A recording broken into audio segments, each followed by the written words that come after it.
Oh, great. I think I'll just primarily use Instagram Okay, anyway, let's just so it's okay. So under here and here.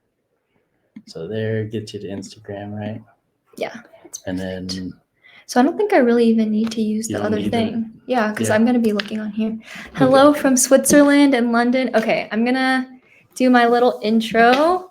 So hi, everybody. My name is Lauren, Chunzo Fun on Instagram. And today I'm going to be your host. And we're in Oceanside, California right now. And I'm going to show you guys around really quick. Perfect. So you'll come with me.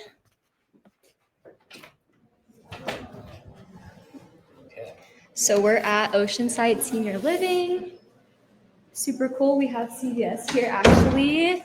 And Anissa, Gayle's daughter, just did an interview this morning. We have everyone here.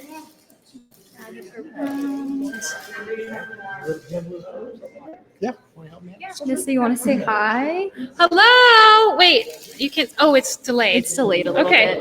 Hello, everybody. Welcome. We're just finishing setting up, but so excited to see all of you and have you on the live stream. I know we've got people, oh my God, all the way from Southeast Asia and Greece. Okay, San Marcos, you didn't come far, but that's okay. We still love you.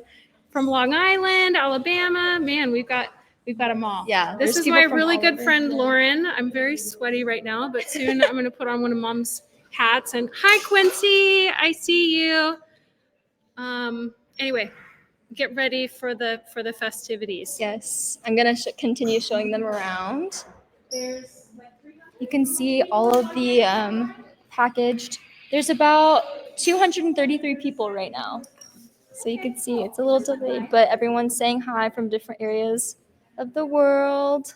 Yeah, say From hi Philly, to the news. hi. Oh yes, the news is here also. It's a little delayed, so. There it is. All right. So I'll continue showing you guys. So all the packaged goodies, just like what Gayle used to give out to people. And Nissa put together all of these really fun pictures and memories from Gayle's childhood. So you can see it goes throughout the years. Super cool. They have cookies. Look at all these pictures with her fun hats and everything.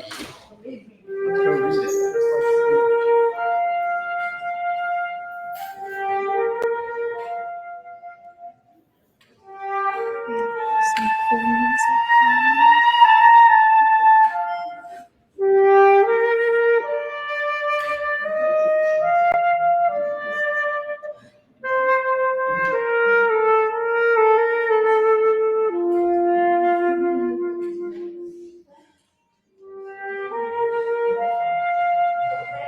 Some pictures. So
gonna take you guys outside really quick. There's a little photo booth area.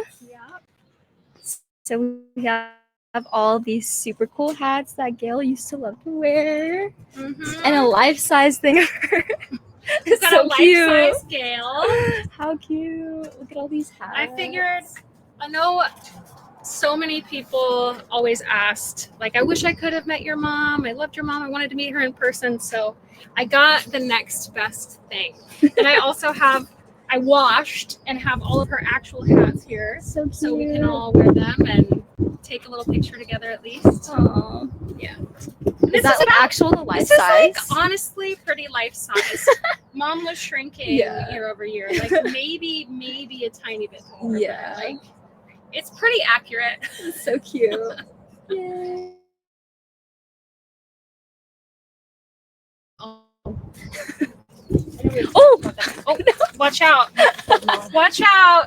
maybe we can put something down. I know I'm gonna be holding. We're trying to find a weight for it Yeah. right now. Okay.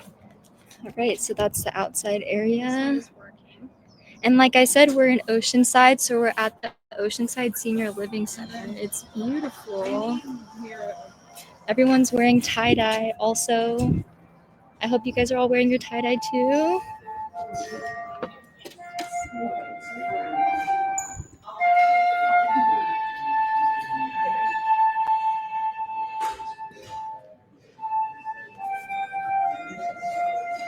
And some people are also wearing their Planet Gayle outfits, which is really cool too.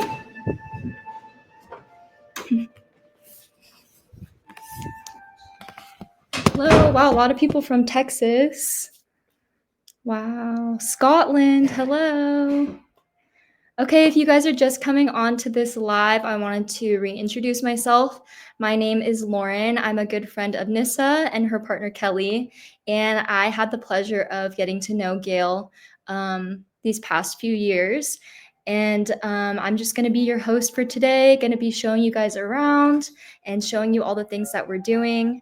And yeah, so we're in Oceanside, California right now at the Oceanside Senior Living.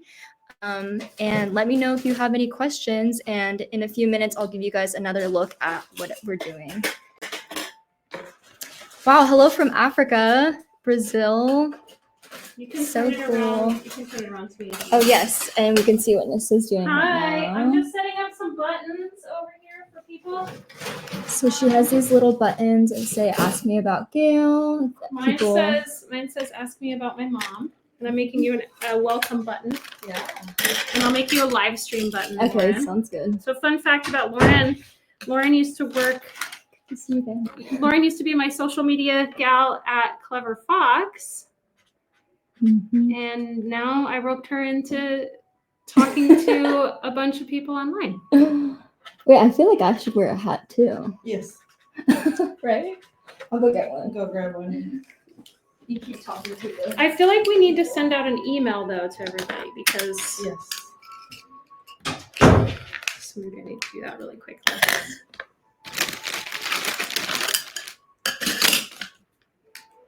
That's me too. Yeah, there's. Is that okay? Sure. I'm making a welcome button for my friend Roxana here. This is Roxana. She's helping plan it. There's a little bit of a delay, so there you go. That's gonna look way too. Okay, we will be right back.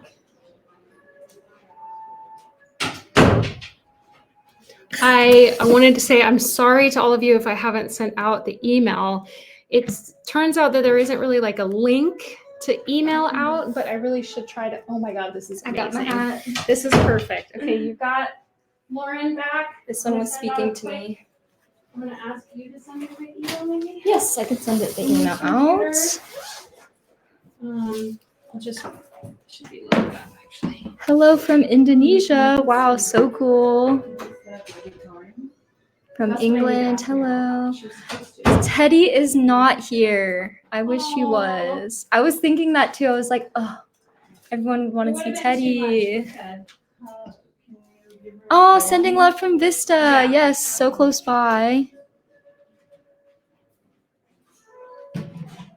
Oh, some people are asking to get bookmarks mailed to them. Oh, okay. We'll see. have to We'll figure see. out- We'll have to figure out how to do that. Yes. Okay, let this load. Wow, a lot of And people look from at- Africa. So cool. I don't know what time is it in Africa. Can they comment and like tell you what time it is? Yes, what time is it in Africa right now?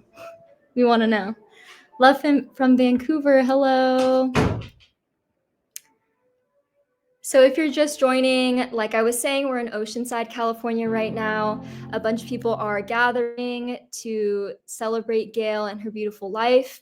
My name is Lauren, and I'm a good friend of Nissa. I actually used to do her social media for Clever Fox Rum. That's her business. And I'm going to show you guys around in a second. Yes, Bella and Lucy, will they be sending out a printable bookmark? We are going to look into that because quite a few people are asking. Aw, thanks for all the cookies, Gayle. She had the coolest band tees. Yes, I'm also wearing tie-dye in support of Gayle because she loved tie-dye so much. Oh, it's 11:15 in the UK. Oh, it's late in the UK. Thanks for joining, even though it's so late. Okay, we're gonna show you guys, give you guys another little tour because there's a lot more people. So let's go and show you guys kind of the setup that we have right now.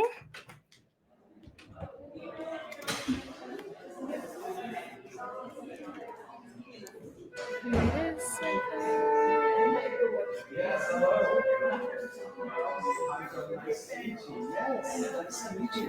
You live here? Everyone's wearing their fun hats. Little flower girl. It was a little confused.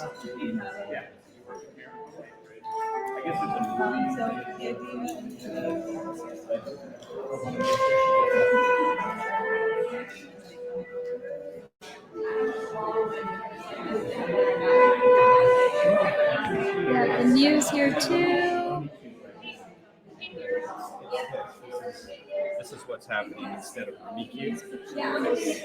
So it's about this person that lived here who passed away, who had a great career. See all these really cool pictures and all of these packaged cookies similar to the ones that Gayle would hand out all the time. You see the bookmarks everyone's asking about. So I love everyone's wigs and their hats. So fun. There's someone playing instruments for us. And then we have a bunch of pictures here of Gayle. This one is one of my favorites of Gayle and Nissa as a baby. And all of these really cool cookie flavors with Gayle on them. Let's see all the different kinds. So cool.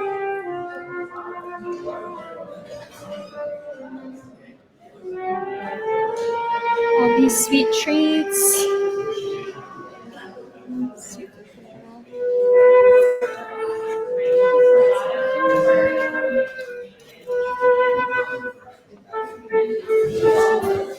And then for those of you that haven't seen the outside yet, this is my favorite part. So Nissa, these are all actually Gayle's hats. She did say she washed them, so don't worry. But we have a little photo booth set up outside where people can take pictures with her. Yep. Super If cute. you want to take a picture with my mom. Oh, is this your mom? This is my mom. I wasn't even following this page. Today's the anniversary of my mom's death. 2 years ago. This was my mom's. And I hadn't even followed the page, but I'm on, I don't know if it was the ENF page or the INFJ page, but one of them, someone posted the invitation for this. Oh my God. And I was reading it. I was like, and then I saw when it was and everything. I'm like, I feel like I need to be there and just reading all this. And so I RSVP'd and went to a concert down in Mission Valley with a girlfriend, Wow. stayed in a hotel, and I'm like, on my way, I'm going. Oh my God. That's So, so yeah. cool. And her maiden name was Ray, right? Well, my name's Rachel, and I go by Ray. How cute. Yeah. So you guys are like kindred spirits. Yeah. So I'm just like, and all this stuff. And I feel like she would love your outfit. Well, I With the wore fun this 'cause I colors. I just flew to New York to get a car. I drove it here, and I drove it back across the country, and I made stops and stayed with people I know all the way across the country, and so I stayed with my parents for a while, and I actually went shopping and bought this when I was there because it's got suns on it. I know, they're so cozy, Because and of it's perfect for today. Because I go by Ray of Sunshine. Aww. Or like, I always joke. I'm like, So if you guys are missing this conversation, it might be a little bit hard to hear, but one of the guests, it's actually her mom's death anniversary, and she had just found out about Planet Gayle page, and so she decided, since she was in town, to come and visit. So really cool, really clandestine, I guess. Gayle works in mysterious ways, spreading her kindness to everyone.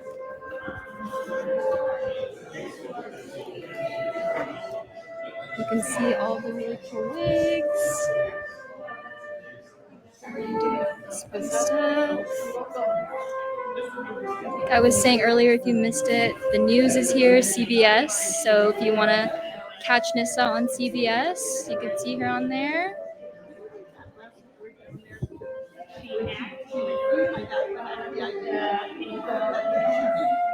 All right.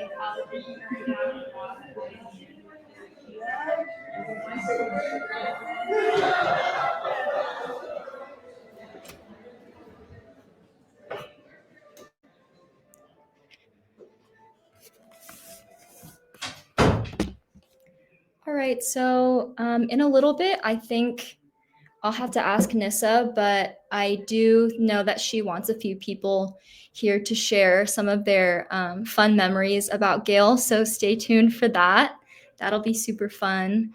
There's so many people here, people that Gayle actually knew in person, and also strangers, followers, and it's just so heartwarming to see everyone wearing their super fun stuff and celebrating her life. Yeah.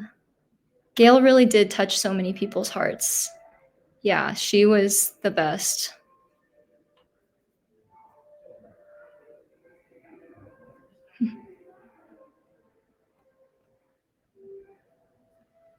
Sorry if everything is delayed too. It's a little glitchy, so I'm not able to see a bunch of things at the live time, but I'm trying to get to your guys' responses and stuff as much as possible.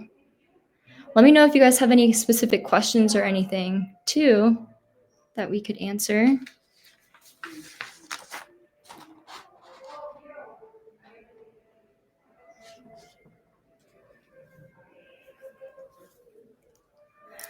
Yes, Cindy. Sorry, let me reintroduce myself. My name is Lauren. I actually used to work with Nissa. I was their social media coordinator over at Clever Fox Rum. And so that's why I'm kind of doing this today. Sorry, my hair's all messed up from the hat. But yeah, it was really fun because Gayle would just randomly come in and like interrupt our meetings and stuff. And I'm sure you guys have seen videos that Nissa has posted, but she would just bring random stuff from Trader Joe's, like not a whole case of tangerines, but she'd bring 2 tangerines in a Ziploc bag and be like, here you go, here's this.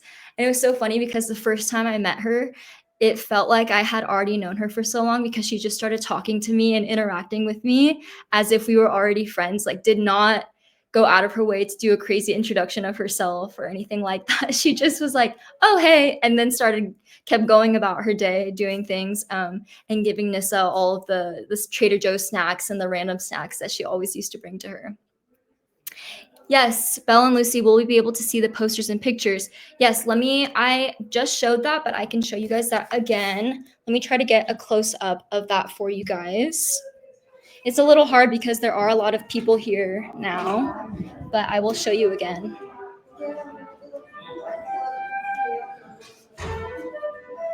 So let me show you.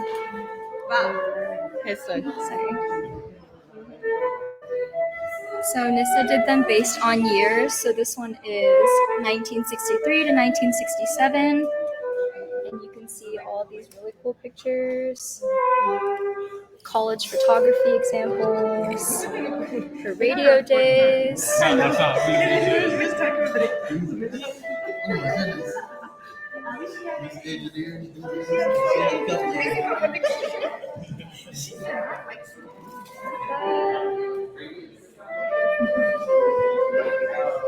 Oops, sorry.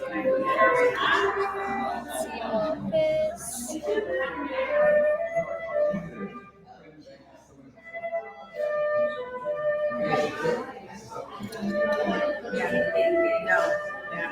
You guys want to take a second to read this?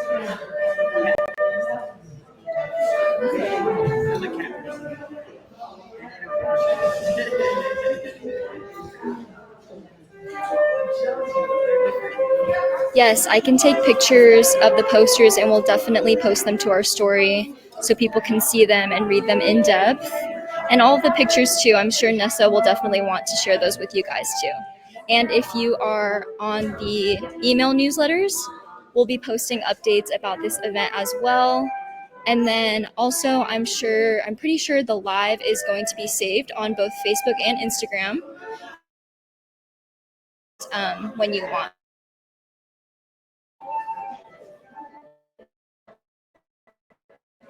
And also, if you missed it, today would have actually been Gayle's 79th birthday.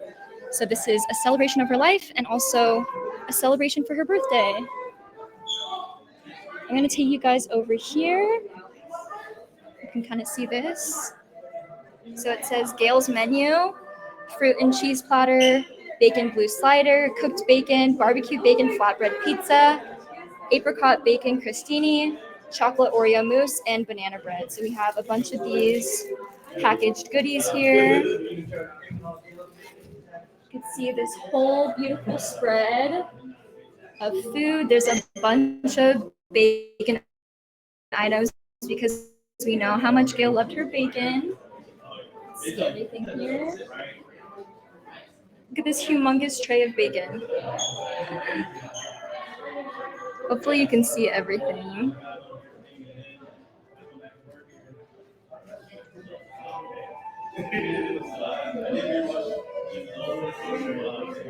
So yes, we have a bunch of food and people are slowly arriving. You can see everyone in their cute hats. You guys want to wave to the live stream? Oh, I keep forgetting about that.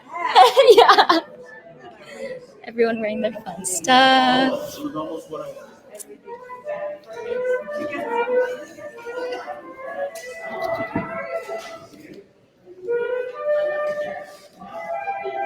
Here, I didn't get to show you guys this one, but here's a close-up look at this one. She looks a lot like Nissa in this one, to me. It says the only time that Nissa has ever seen her mom without long hair are in these pictures. This is from her childhood. That's Gayle and her older sister. Some school records, some grades. And then this one over here too. Let's show you guys.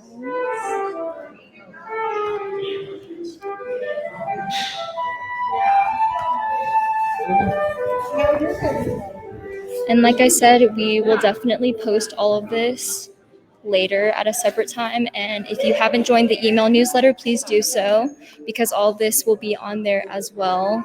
And we can kind of show you guys in more detail all of the pictures and the posters that we put out. More of these pictures. This one's so cute with her horse.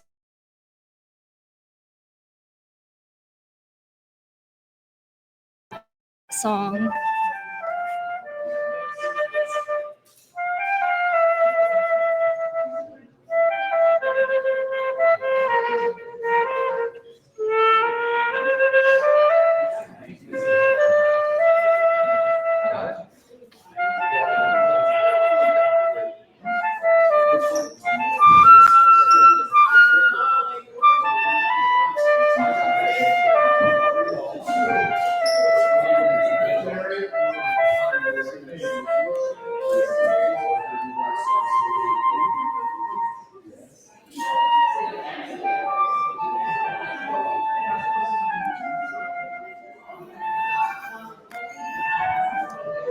Okay, hello everyone. I think there might have been a glitch with the Instagram live, so give me a second. We have some technical difficulties really quick. She got a lot of her hats from Amazon, and I think she's just randomly collected them over the years from different like gas stations and all that stuff too. Let me see.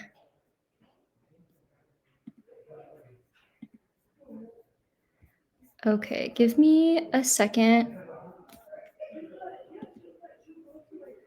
Sorry, everyone, give me 1 second. We're having technical difficulties, so I will be right back as I get Nissa's partner to help me with all of this. 1 sec.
I can't see any comments from Instagram. What's going on with these guys? Okay, sorry everyone, we're here.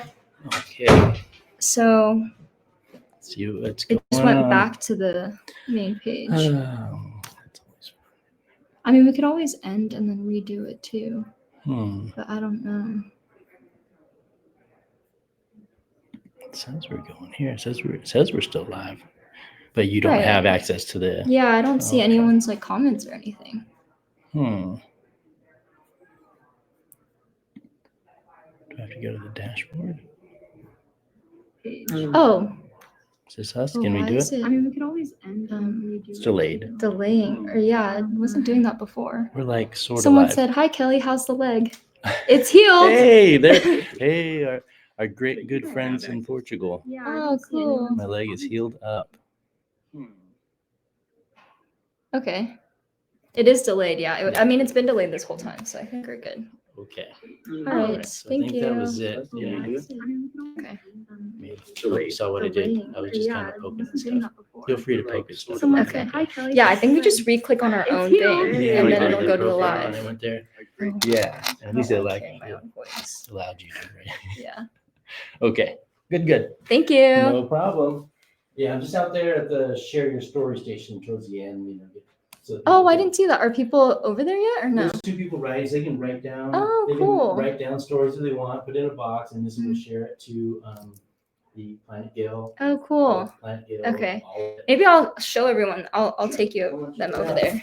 And Gonna take you guys, show you around a little bit.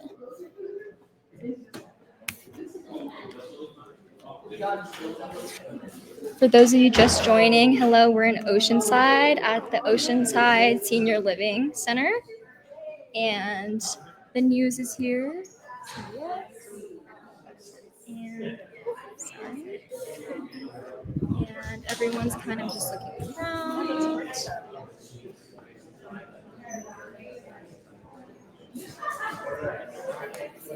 And there's what Kelly was saying is that there's a little station where people can share their stories. So we're gonna show you really quick.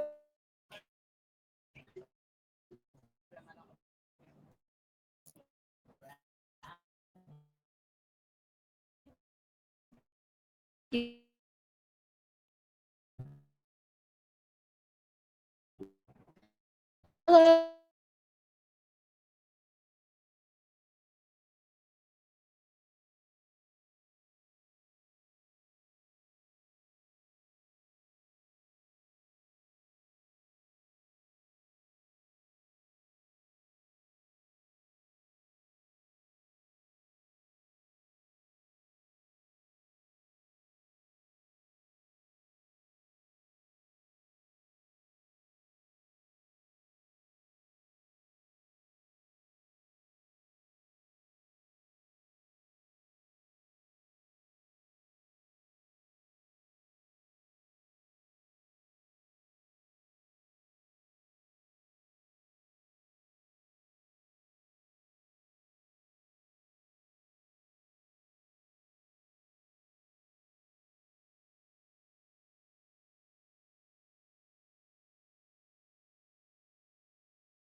Okay. Hopefully, can you see me now? Is it better or is it still frozen?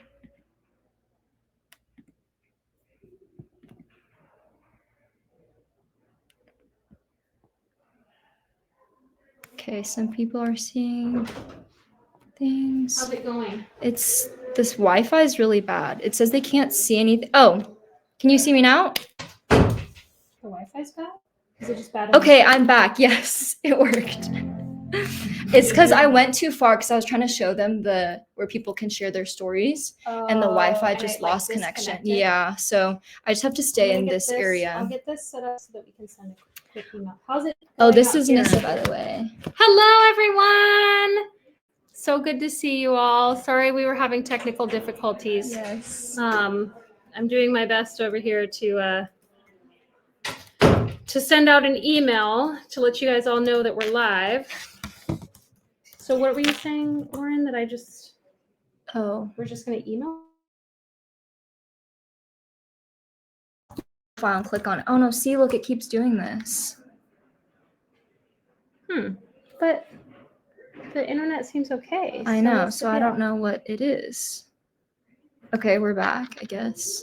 Is it live on Instagram and Facebook? Mm-hmm. Okay. Like you can see it on Facebook here. Sorry, we're experiencing some technical difficulties. You know, it's our first time doing this. Yes. So Trial and error. trial and error. Oh, okay, it's frozen. It just keeps freezing. Oh my gosh, hi from Sweden in the middle of the night. Oh my god. Okay, Wow. you deserve like a lot of cookies.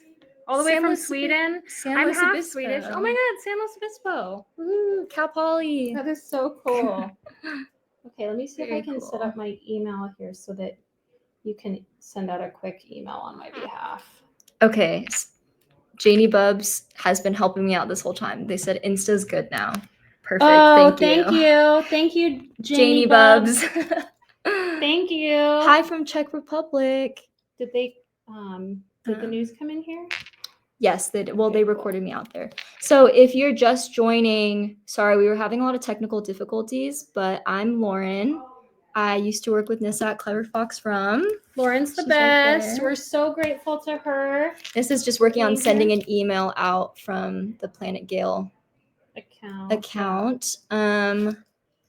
And also, if you did see when I did the tour out there, so people were asking if you can take a picture of those posters. Oh, And like yeah. either send it in the newsletter or like post it on the story so people can see. Yeah. Yeah, a picture of the posters. Yes, so that people can read Can you, like- all of that. Can you put it?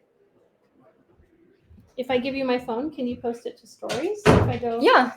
Okay, cool. I'll take everyone around too. I'll give you my phone password.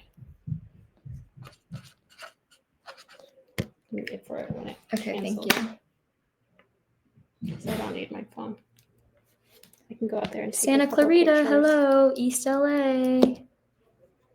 Hello. Let's see here. Okay, since a bunch of more people are joining, I'm going to take you guys on another tour of the space out there to show you guys what everyone's up to and the posters and all of that. Let me show you really The quick. internet just keeps going in and out. Yeah, see, the internet is not the best here, so if I keep going in and out, I'm sorry. Everything working out okay? The Wi-Fi is kind of bad, but thank you. All right, so let me show you guys this space. Hi from Oregon. Hi from Pennsylvania. Oh, a lot of people from Pennsylvania. So Nissa made these posters of Gayle sharing her childhood. And we're going to post these to the story and also maybe the newsletter, the Planet Gayle newsletter as well. This is another poster board. So you can see that.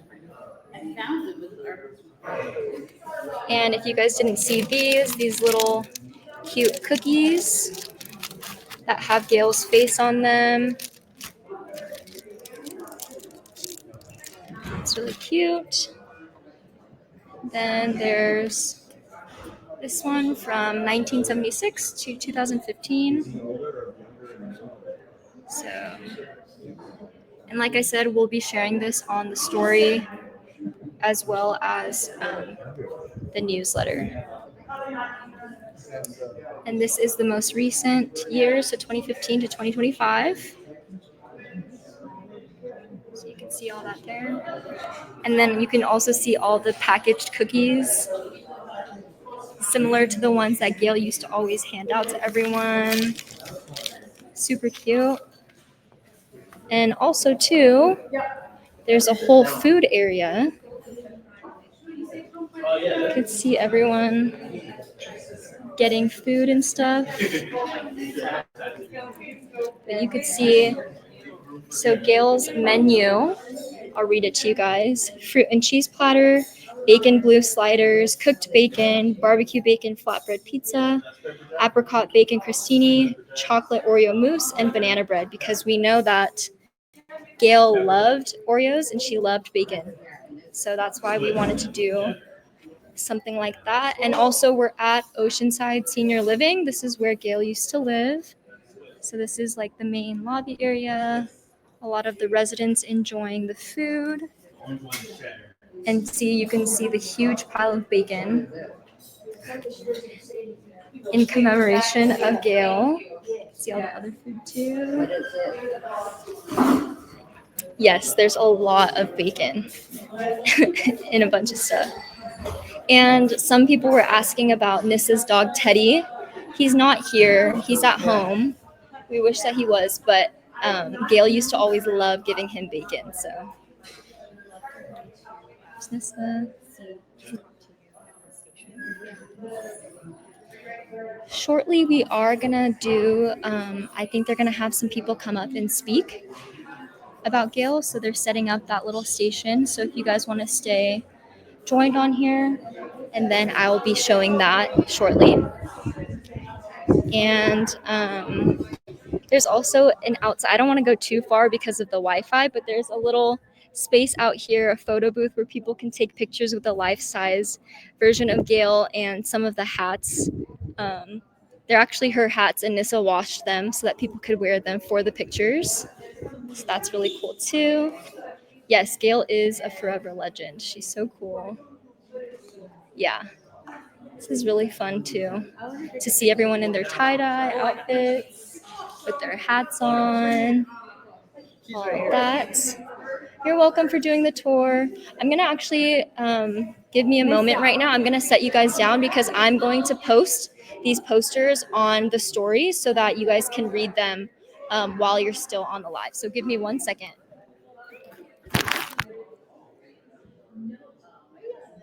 Can you give me 1 second? Oh, yeah. Oh, thank you. Alex did.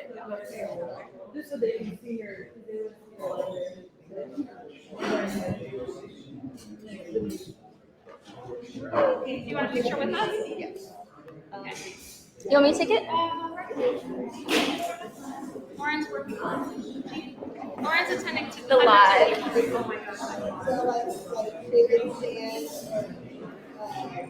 This came out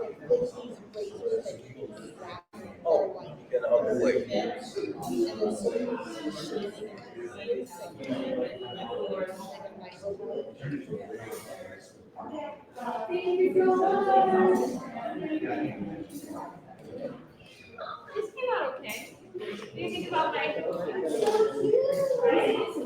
Sorry, I'm just taking pictures for you guys to be able to look at it on the story of all the posters and stuff.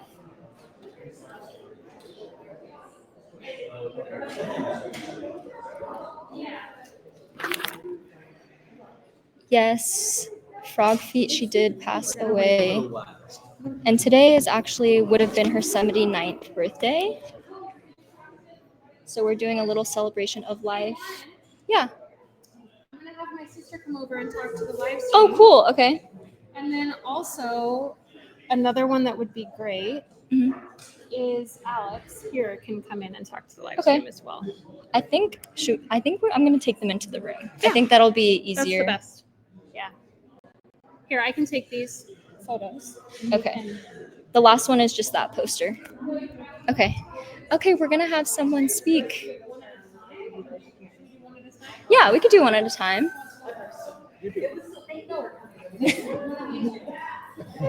Okay, let's go into the room. Hi, I'm Lauren. Nice to meet you. Nice to meet you. We're gonna go into this room because it's quieter and like easier for you to talk and stuff. So we have about 80 people on right now. Here, you can take this chair. So this is Nissa's sister. I'll let her introduce herself. And Gayle's other daughter.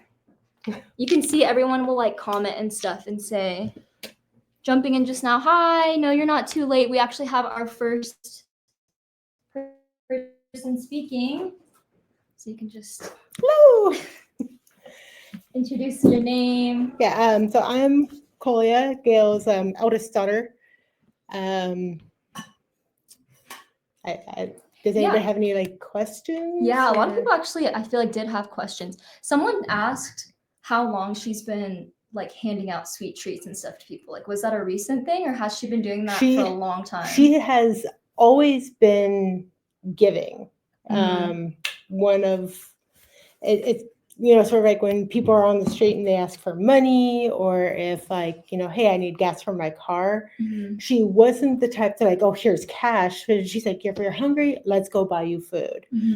Bring your car to the gas station. I will fill up your tank. Oh, that's sweet. So she just went above and beyond with like go out of her way to help. Yeah. And one of the most memorable stories I have is we were in San Francisco visiting one of her friends, and there was I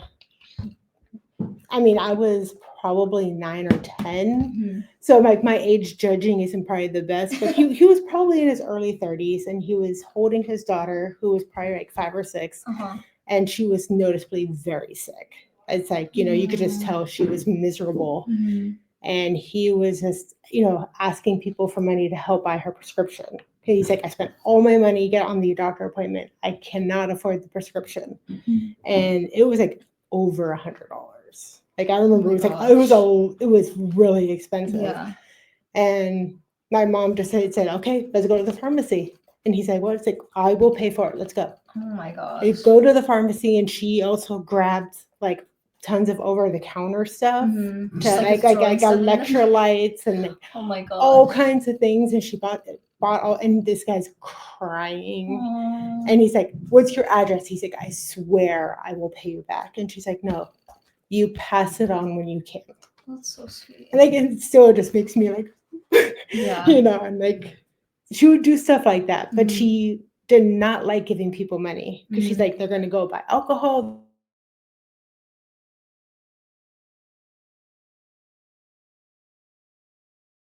She could physically see. She's like, I will buy you the food. You can go. You go into the grocery store, buy anything you want, whatever, and she'd pay for it. Or I will fill your tank up with gas, but I'm not going to give you cash. Yeah.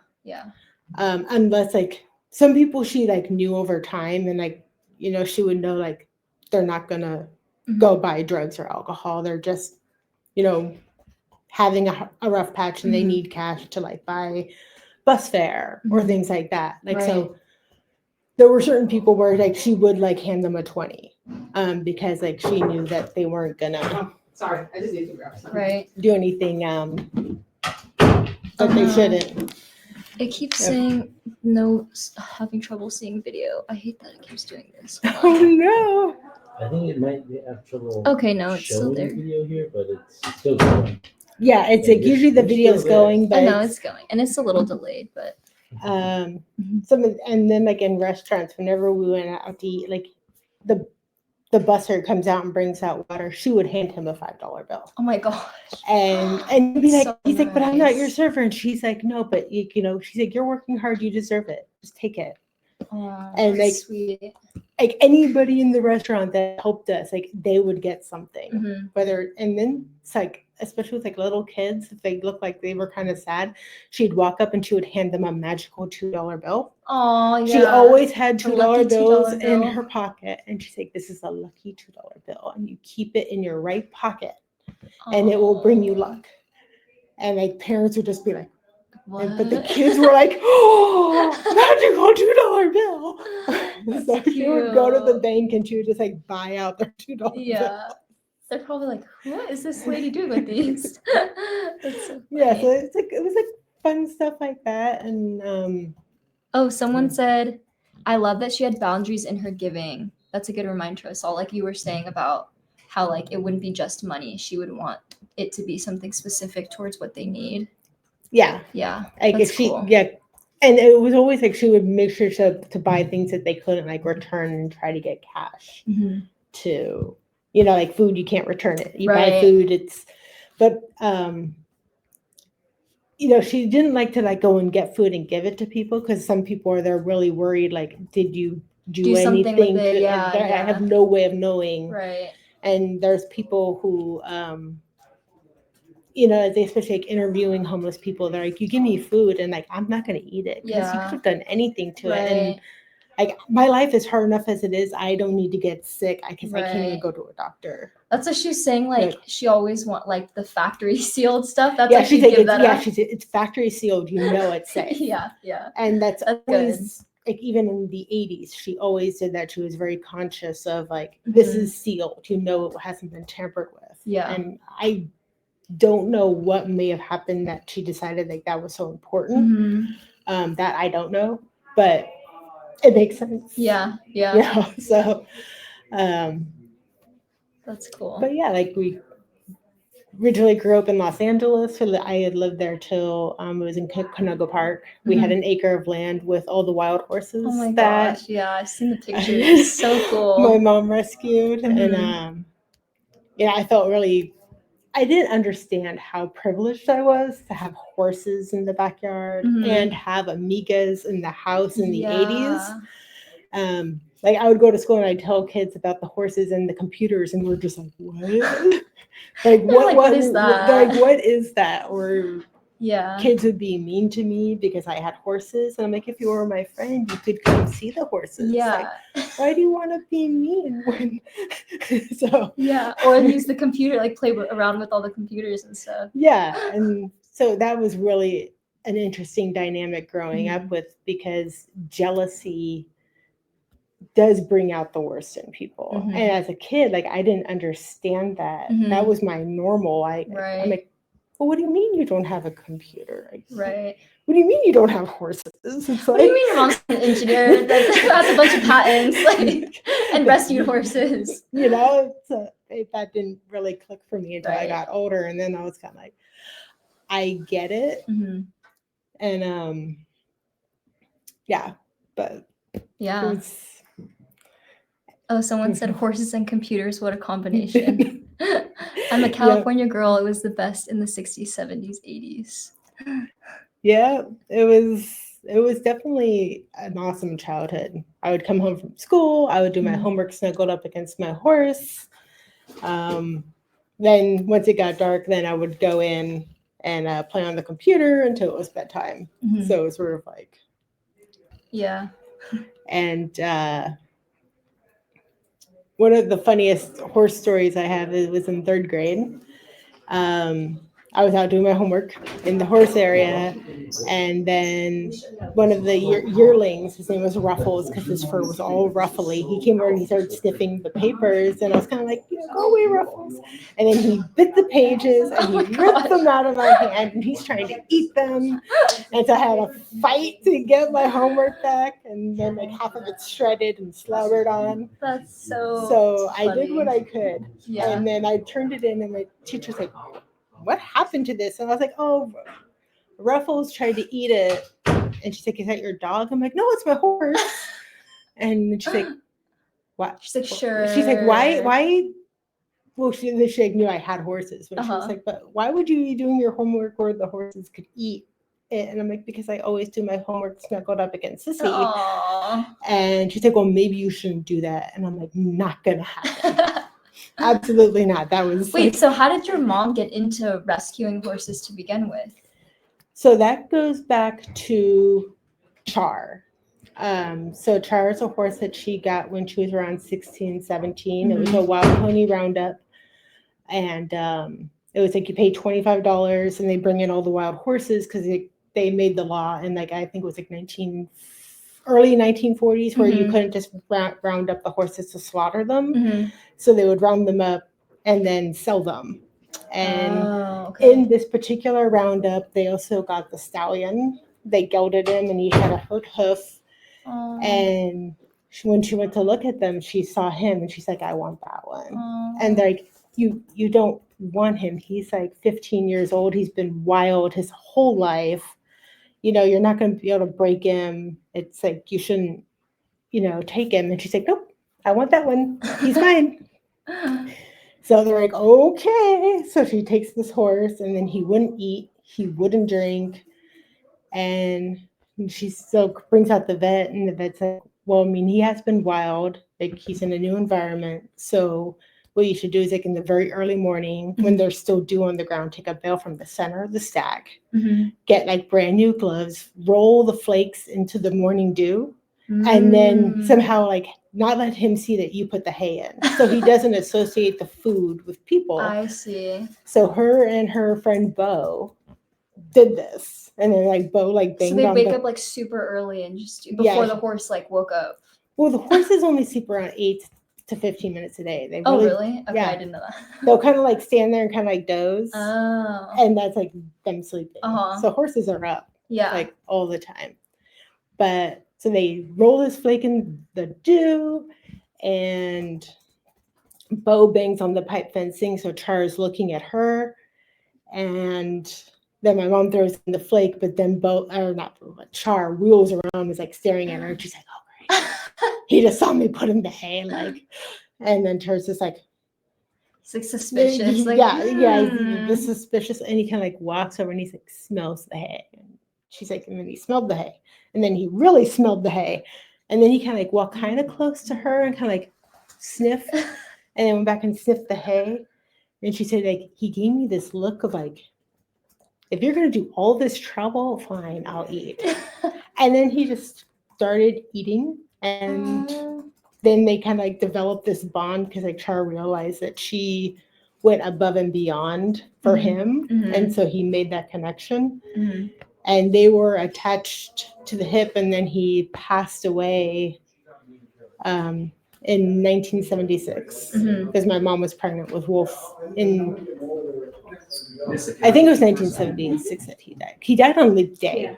Oh, wow. And my mom said that he did that on purpose. And I could only mourn him once every 4 years. Oh my gosh. Like, she's like, he planned it. And you can't tell me he didn't know.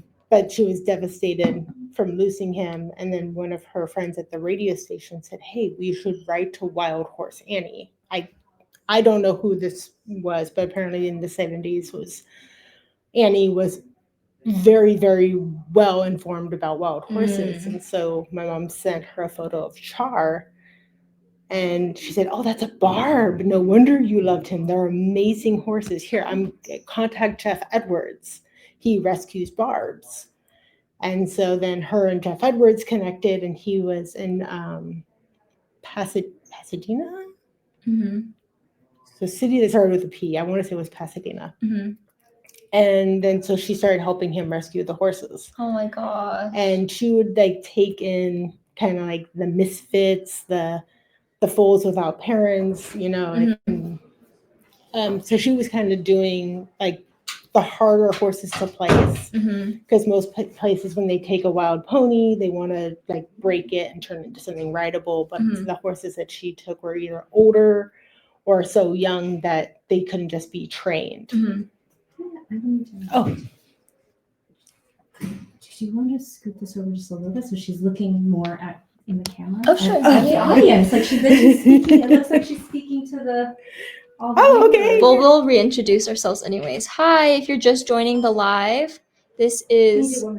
Oh yeah, no worries. Hi, if you're just joining the live right now, this is Gayle's eldest daughter, and I'll let her introduce herself. And she's kind of talking a little bit about Gayle's history with horses and rescuing horses. So she's just telling some stories. Someone said, of course she took the misfits. Of course. How cute. I'll let you introduce yourself again to everyone. Okay, hello again. So I'm Colia. I'm Gayle's oldest daughter. And yeah, I was just kind of telling stories about how my mom got into rescuing horses. And I just ended with her meeting Jeff Edwards, and he started helping her rescue like barbs that got rounded up. It was barbs and Spanish barbs. One of the Spanish barb fillies became my horse. She got a call saying that they had this little 3-month-old filly. Her dam its mom, it's a mare, had been killed by a mountain lion, and they had no place to put her. And so she said, "Can you come and take this filly?" And my mom's like, "Of course, I'm going to come and get this little filly." And she goes out. They get her back. She's in her own little paddock because they want to keep her away from the other horses. This poor little thing was like scared of her own shadow, and my mom was really struggling to get her to like nurse from a bottle. And so they were trying to find a mayor who had like lost a foal, so they could try to like maybe introduce her, so like another mayor might take her in. Right. And then one morning my mom said she just went out there, and I'm sitting in the paddock, and Sissy's just like laying on me, and I'm scratching her, and she's like, "Well, we found her forever home, and I'm gonna go get you a bottle." And so little 3.5-year-old me bonded with Sissy, and I nursed her, and she became the largest horse of the herd. So of course she was the lead mare. Yeah. And like, she was awesome. That's so cool. Yeah. So when did you realize that? I guess you were saying you didn't realize until adulthood that your mom and like the way that she raised you guys was unique. When did you really start realizing that? Probably like in my early teens, because then, because like, a lot of times like I was just picked on, and I didn't really have any friends in school. And then I joined 4-H, where because I can meet other people who love animals, and that's where I actually started making some real friends, because we could bond over like because they had horses, they had sheep, they had cows, and so as like farm kids, started really hanging out. And then computers were still like not very many people had them, like in the 90s, and like DSL was just becoming a thing, and like I have internet and computers, and they're like, "You have what?"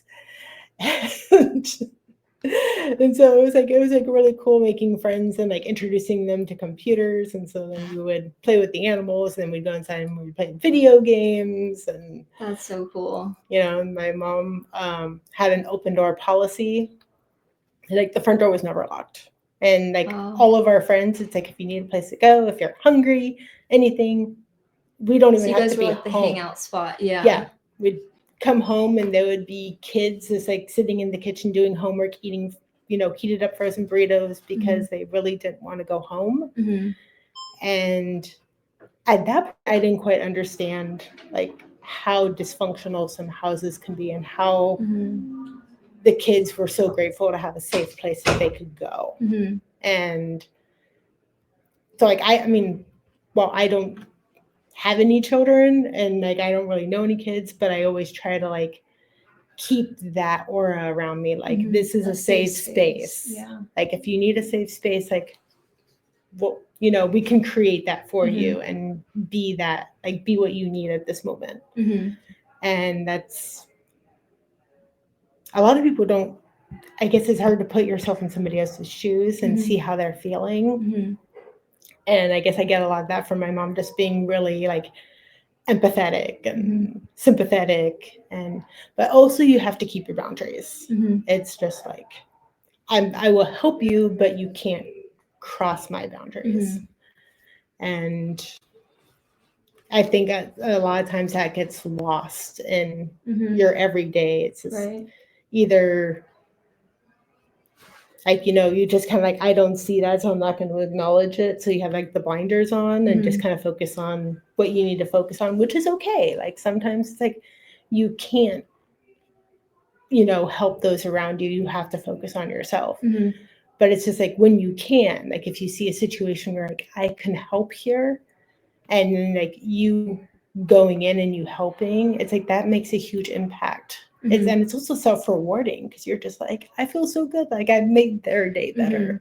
Yeah. I could take them into Carl's Jr. and buy them a meal. And that's like, and it only takes you like 5 minutes out of your day Right. to help. Right. And so that's what I try to do in my day-to-day. Yeah. That's why I feel like a lot of followers, they've started either connecting to that and starting to do that in their lives, or they already do that. And that's why I feel like they relate to Gayle so much too, because of that. Yeah. And also like a lot of times it's hard to try to put yourself there because then like some people are just like, what are you doing? Or it's just like, it's an invasion of like personal space, which my mom did, was just like, no, you need cookies right now. And here you go. And I'm like just Nissa was saying, the aggressively kind is definitely the perfect way to describe it. But it's also, even if it's something just like a compliment, like if you see somebody wearing something where that's not a social norm, but it's adorable, I'll just go like, dude, I love your hair. I love your shirt. It's like your tail is so cute. It's like there's like one girl, she always like has her hair in like pigtails and she wears this like rainbow tail. Oh, and she's like so adorable. And I'm always like, I love your tail. It's so cute. And you can just get excited for them, and you can just tell that they just light up because like they want to be themselves, but at the same time, people are just like staring at them like, what are you wearing? And that hurts. Yeah. When like you are trying to be you, but it's not accepted, and you're not hurting anybody. And so it's like if everybody just gave everybody else compliments, like it would be so, like the world would be so much better. Yeah. So I love that about my mom. Yeah. She was just so unapologetically herself, Yes. with her hats and her tie-dye outfits and stuff. I love it. Oh yeah, she was definitely herself. Yeah. And unapologetic. Yeah, she'd just be like, this is me. Yeah. And you're gonna take cookies and you're gonna like it. And so funny. Let me see. Okay, sorry. We like keep having to. I feel like we should keep reintroducing ourselves because new people are joining. But hello everybody. If you're just joining, this is Gayle's oldest daughter, and we're kind of just talking a little bit about Gayle's life. And yes, she passed. When did she pass away? it was June 6th. June 6th. Okay, so it's been a few months ago. Yeah, but today would have actually been her birthday, right? Yeah. Her 79th birthday. Just so cool. But yeah, this is just a celebration of her life. Do you have anything else that you would want to share? I mean, well, there's so much. I know there's probably so many stories about It would her. just be like if anybody has any like, Yeah, does anyone have any questions or anything? or like what they want me to elaborate on, or I mean, I could tell how she got into coding. I think someone did earlier ask about her patents and stuff, like giving a little bit more insight into all of that. So if you want to talk about that. The patents I'm not too familiar with because I wasn't really with her at work, but a lot of them just have to do with how hard drives read and write, or how software. It's because like she worked in firmware, and so firmware allows hardware to speak to each other. Like so, you have your motherboard and the CPU and the hard drive and the RAM, and all these have to talk to each other, and the firmware is what allows that communication to happen. And then just like over the last 80 years, we've gone from like SCSI, we've had IDE, we've had SATA, like now NVMe.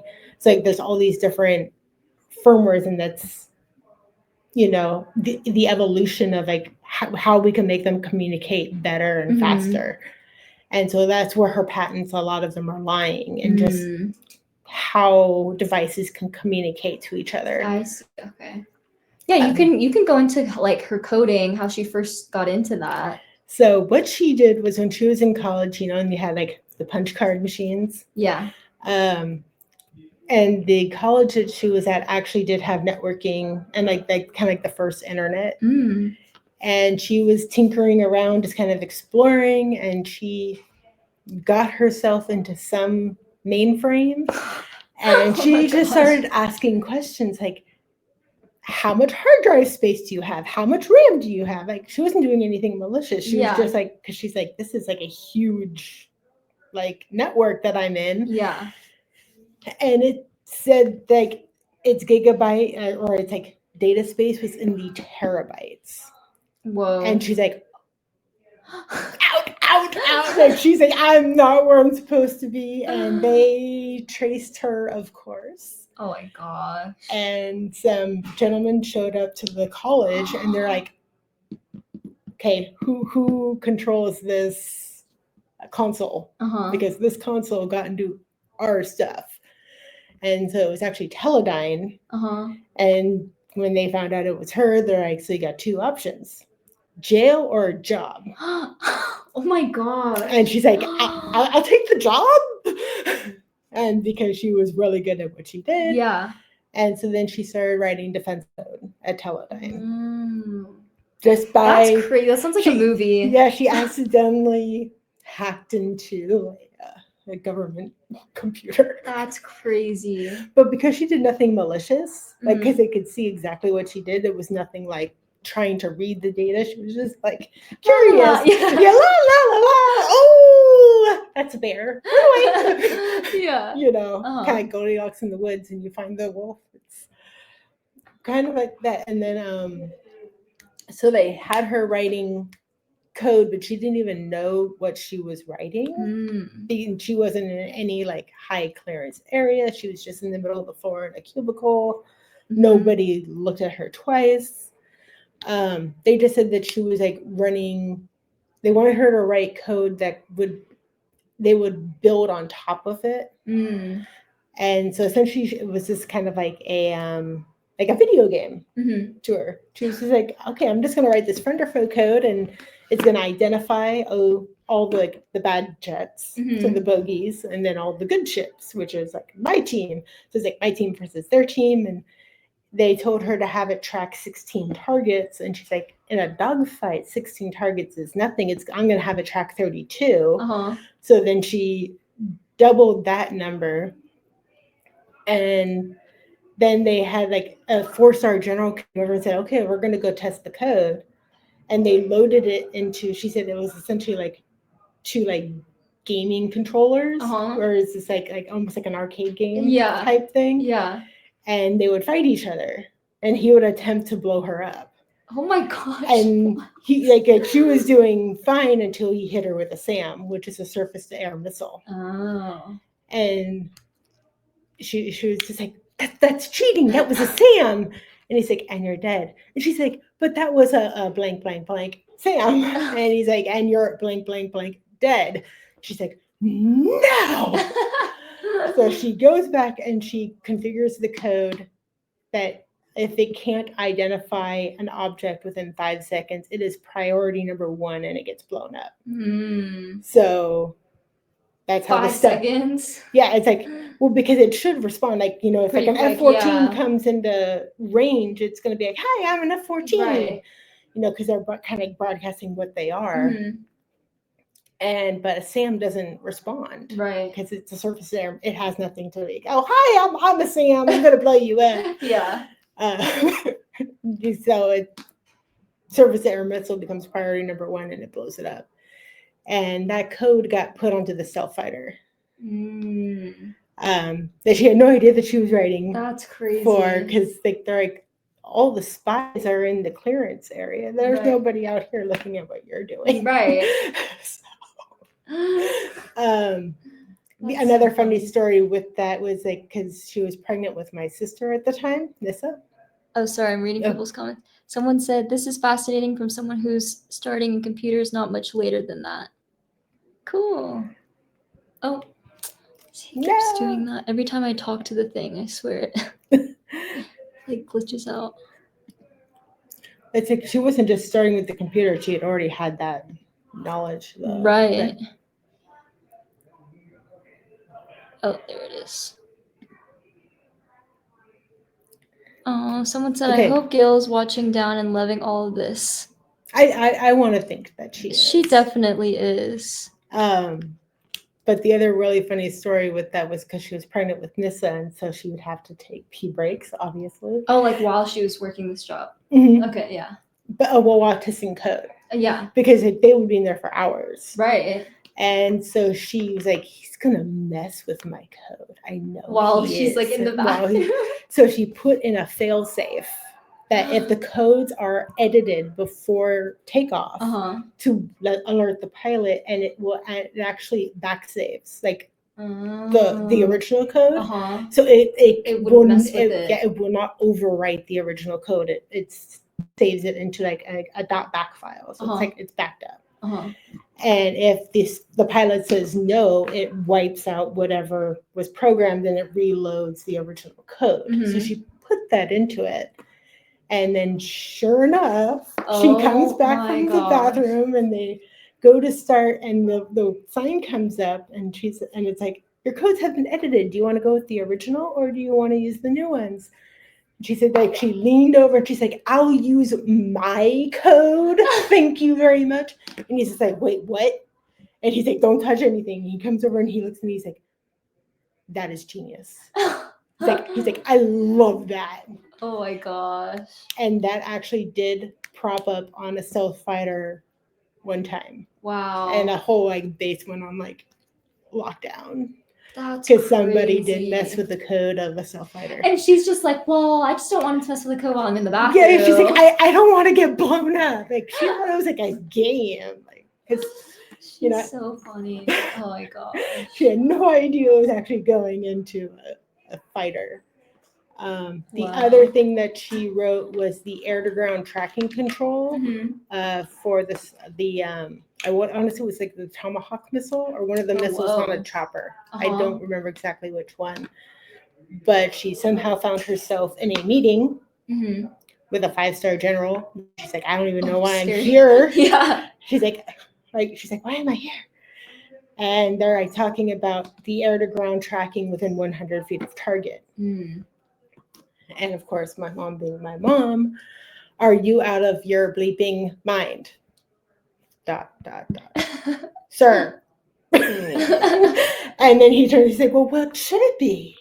She's like, those are our boys on the ground, air to ground tracking within target of 5 feet. Like, and she's like, yeah. And she's like, and he's like, okay, do it. And she's like, I will. Oh, damn. And so she did the air to ground tracking control so the missile would hit within 5 feet of its target. Wow. And she said they got to blow up a lot of garages in the desert testing it. That's crazy. Yeah, and then after that, then she got hired at Micropolis. And so they let her go from it's like it wasn't, she was just like, I got a better job over here. And they're like, okay. So how long did she work there at that first job? And this was after college, right? Because, or was it like during college where they recruited her? It was kind of like during college. Okay. But because she had went back. So it's like she's been like messing with computers like for a long time. She was obviously good enough that she could hack into them. Right. Yeah. Like, and so she knew how to code. But she never treated her code like I'm creating it for like this purpose. Right. She's like, I don't want to get blown up in a video game. You're right. So in that aspect, it was probably I was thinking maybe we could switch you out for Xanthi soon. Oh yeah. Just I don't know where we're at. But I'm just telling like mom's coding stories. Oh yeah, Cole's got the best stories. Yeah, we people can are. come back in, so we can just kind of. Yeah, we could rotate out. Yeah. Right here. Oh.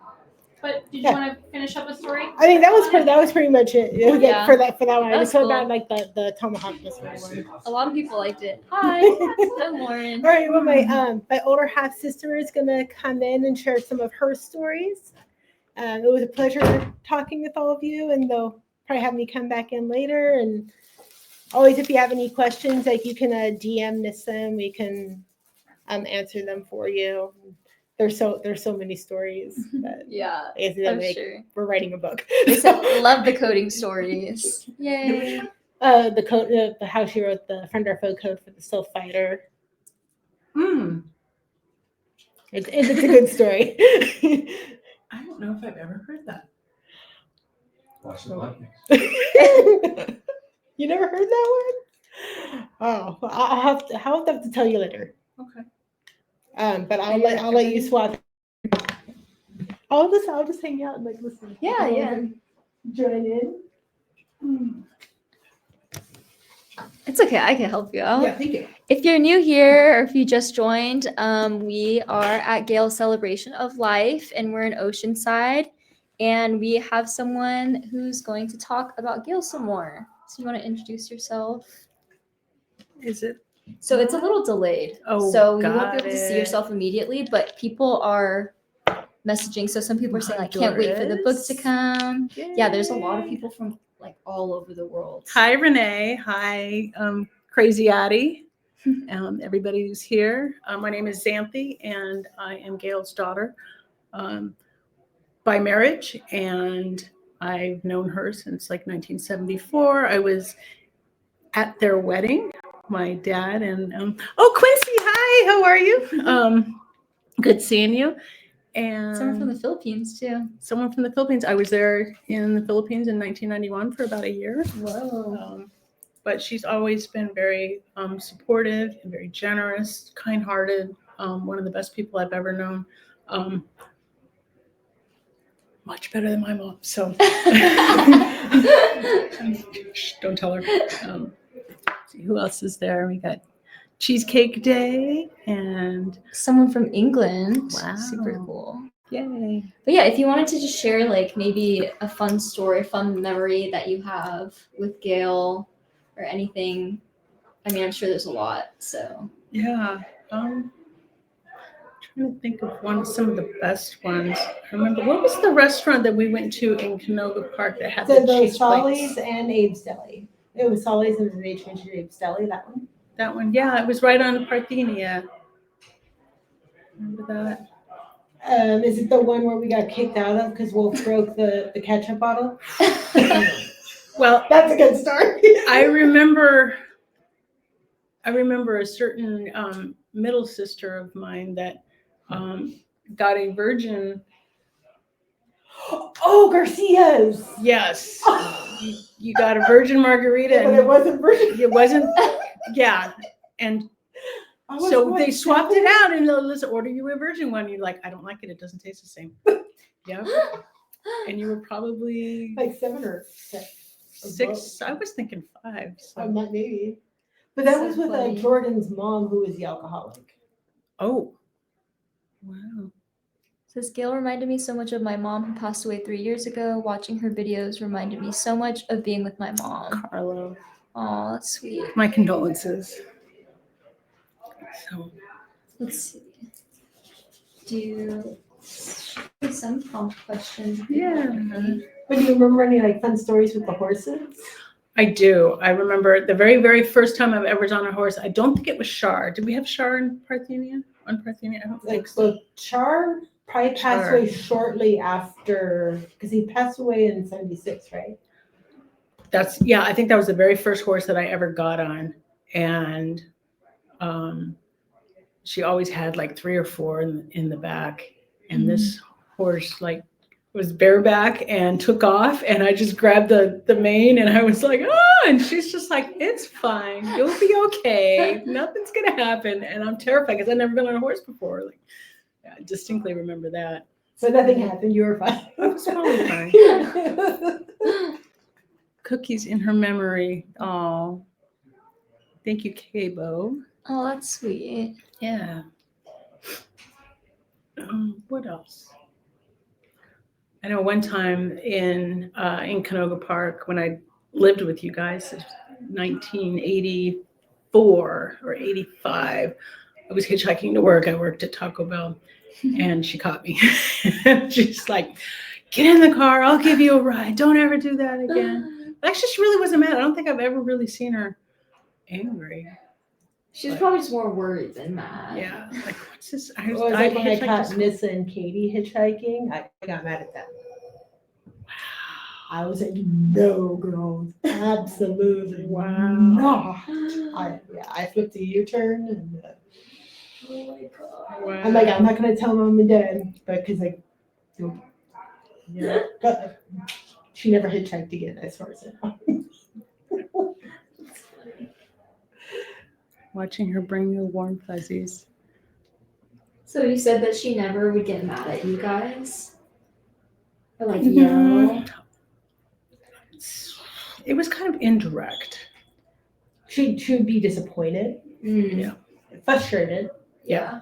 but it wasn't so much angry. Yeah. And same with dad. Like I they saw were- them mad once, and I distinctly remember this. You went through a phase where you would wear like 4 or 5 dresses, layered, and then I don't remember that. and then you would not have any layered. You'd be in the front yard. You're probably 4 or 5, and you decided that you were going to run across the street to Winna's house or something, and into traffic. And Dad was I'd never seen him roaring mad like that. Like, wow. I think it just Oh, is scared that me. the one time where I got spanked? I I remember I one got time. spanked for running in the road, but I didn't remember. I everything distinctly around it. remember that. Yep. Okay, that was the one time my dad spanked me. I remember. Dad spanked you.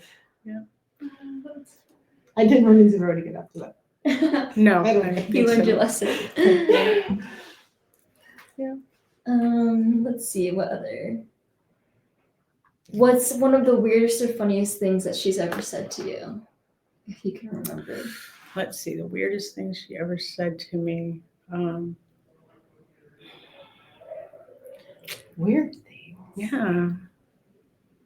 A lot of things didn't make sense. I needed to take niacin because I could get like a daily dose of niacin to prevent stroke. It's like to prevent the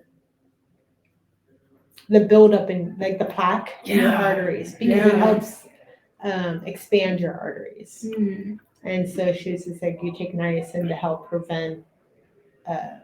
She had a plethora of not pharmaceuticals, but like herbs and whatnot and things that she had a lot of faith in. Mm. Wow. But just like a weird thing that she said. It's like, I'm trying to remember. and there's like weird situations and how she reacted to them. I remember one. So my mom, I would go and visit my dad in Gayle and stay with him for a few days. And we were having dinner, and everybody had a steak in front of me. It was very small, and I was staring at it. And Gayle said, "What's wrong?" And I said, "Well, Mommy says that steak is for Mommy and hot dogs are for Xanthi." And she's like, "No, you can have steak too, Robert." She was very, very upset that there was but she was very much compassionate to the point of making you feel welcome, making me feel like I wasn't the stepchild. I wasn't, you know what I mean? And she hugged harder than anybody I'd ever known, like hard with her everything. Yeah, very, very distinctly remember that. But yep. That goes very in line with her aggressive kindness. Yes. We were just talking about that too. Like, she's like, I'm gonna give you this, or like I'm gonna give you a hug, and you're gonna like it. Yep. Whether or not you like it, and yeah. But it was always needed. Mhm. It's just like she like knew. The timing. Yeah. The timing. Yeah. Wow. I remember you telling like the hot dog is for Xanthi, steak is for Mommy story, but I don't remember that. I think I remember her being very like, "No, Xanthi, you can have steak as well. You can have steak." You know, yeah. It's like the fridge is open. Have anything you want. Oh yeah. Oh, the fruit rolls. You remember that? We had fruit roll-ups, and I'm used to being very like, this is your snack and that's all you get. Mhm. And so they went out to Trader Joe's and bought like probably Oh, this is fruit very flows. probably yeah, fruit flows. Oh, I remember those fruit flows from Trader Joe's and the fruit roll-ups, and there was like a big drawer full of them. So I took some and brought them into the bedroom and hid them. And she's like, "Where'd they all go?" And I was like, "Oh no." So yeah, that was the stash of that I took. She's like, "You don't have to hide them. You can have as many as you want. It's totally fine." That's so nice. Yeah. That's cute. Is anyone saying anything else? Sorry for your loss. Thank you, Button. Oh, Dua. Hi, Mia. that's cool. But that does kind of bring up a huge point. Like when growing up, it says like you could have anything you want in the kitchen at any time. You could cook yourself food. You could heat up a burrito. You could get a drink, and Yes. that you never had to ask for permission. And our friends would come over and like, "I have a glass of water," and I'm like, Just what? go get some. And I'm like, what? Yeah. But then when I went over to like a friend's house, and their parents are just like, "You can't just have a glass of water. You have to ask." It's like Concept. Weird. you're just like, why? It's water Yeah. or a snack, Yeah. and so it was a totally different environment. And I think that's why like a lot of our friends wanted to come over to the house, because it was this sort of like not like free reign, you could do anything you want, but it was like food wasn't restricted, water or soda or milk or juice. Like we always had everything, and if you wanted a cupcake, eat a cupcake. Yeah. Like if you want to cook up some hot dogs or make a steak or like whatever was there, is just like help yourself. And I remember like Nissa and her friends would have huge like baking parties because they couldn't bake at their houses because it's like you're going to make the kitchen messy, and like my mom's like, I don't care. If you want to bake, have fun, bake. Like, so it wasn't like she wasn't like the hovering mom. It's just like yeah, she wasn't a helicopter. She would be on her computer with her headphones on, and if you needed anything, you'd go up and kind of like knock on the door and be like, "Hey," and she'd be like, "Oh, what's up?" But most of the time, if she had her headphones on, it was like, "Go to dad," because she was coding. Yeah, she's And it's sort of like interrupting somebody when they're coding is I mean, I'm now in the computer industry, and while I don't code, but I can be working on computers, and you're trying to solve a problem, and you have like this house of cards like in your head, and somebody comes up, they're like, "Hey," and it's just like, yeah. And so when I was little, I didn't quite understand why she got so frustrated. She didn't get mad, but it was like frustrated. It was just like, because you interrupted that train of thought. But as I started to get older, I started realizing, oh, headphones on, don't bother mom unless it's an emergency, and otherwise go to dad or figure it out ourselves. Yeah. So as kids kind of became little MacGyvers, like we had a problem, like we would like put our heads together and we'd figure it out because we didn't want to bother mom. She was coding, but like when she got her work done, she'd always come down and be like, "Hey, do you guys want pizza? Do you want like?" So then she would be very like engaging after that. But it was just sort of like, "I'm working right now. Let me work," and then we'll come in and like help out. But dad was definitely more mom, like the mom role in the house. He would take us to school. He would pick us up. He would help us with homework. He was like the mom, and my mom was just like coding, and which I mean was fine. Like like I think we all came out pretty great. Like, but it's still, even today, it's like you see how reserved or restricted people are, and I'm just kind of like, are wanting to go out and like socialize and help is really high compared to like a lot of folks. And I think that like especially in like the US too, like I feel like we're very individualistic people, whereas I feel like your family sounds like very community focused and connection focused, Mhm. which I feel like is why so many people look up to Gayle and like the way that she would just like introduce herself to people or like just go up to people randomly. Be like, here, have some cookies. Yeah. And they're just like, what? And it is true. People are like scared about that at first, but then after a while, they're like, "Oh, okay, this feels nice." But I feel like the average person is not used to having like nice conversations with people, strangers anymore Yeah, it's at all. especially if you just walk down the street and you just be like, hi, good morning. And they're like, Yeah, they just think you're crazy. Yeah. leave me alone, are you okay?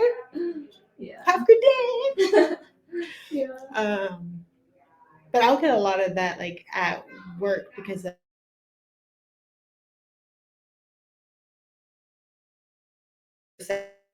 like they're saying they're helping them with their computers, and a lot of times just opening up with them, kind of joking with them, and like just trying, even though it's like, okay, yeah, your computer's 10 years old and you need to replace it and the hard drive's on its last legs and we need to back up the data now or you're gonna lose it. Other than that, we're gonna have a great time like resolving this for you. Hey, Oh. we wanted to bring the whole crew and film continuing to tell your stories. Yeah. Actually, both of you. Yeah, no, go ahead. Yeah, both of you. Actually, Can we have you sit together? Can we actually start where there are two, both sisters are here, so we'd love to have you sit next to each other. Yeah, I'm gonna move out of the way. Did well, you want the yeah, live to be on here or? Yeah, we want it. We Okay. want the live. We want to get them live. So let but- me just tell everyone really quick what's happening. Before you Oh, do, I want to film you. Okay. introducing what's happening. okay. Because we love, this is the part of it that we Pause actually one love. second, everybody.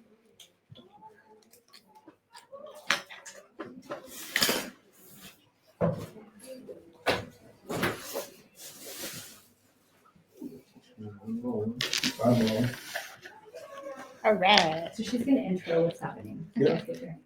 So, hi everyone. If you're just joining the live, we're with Gayle's daughters. So these are Nissa's sisters right here. You guys want to introduce yourself really quick? I'm Xanthi. It's just delayed a little bit. And I'm Colia.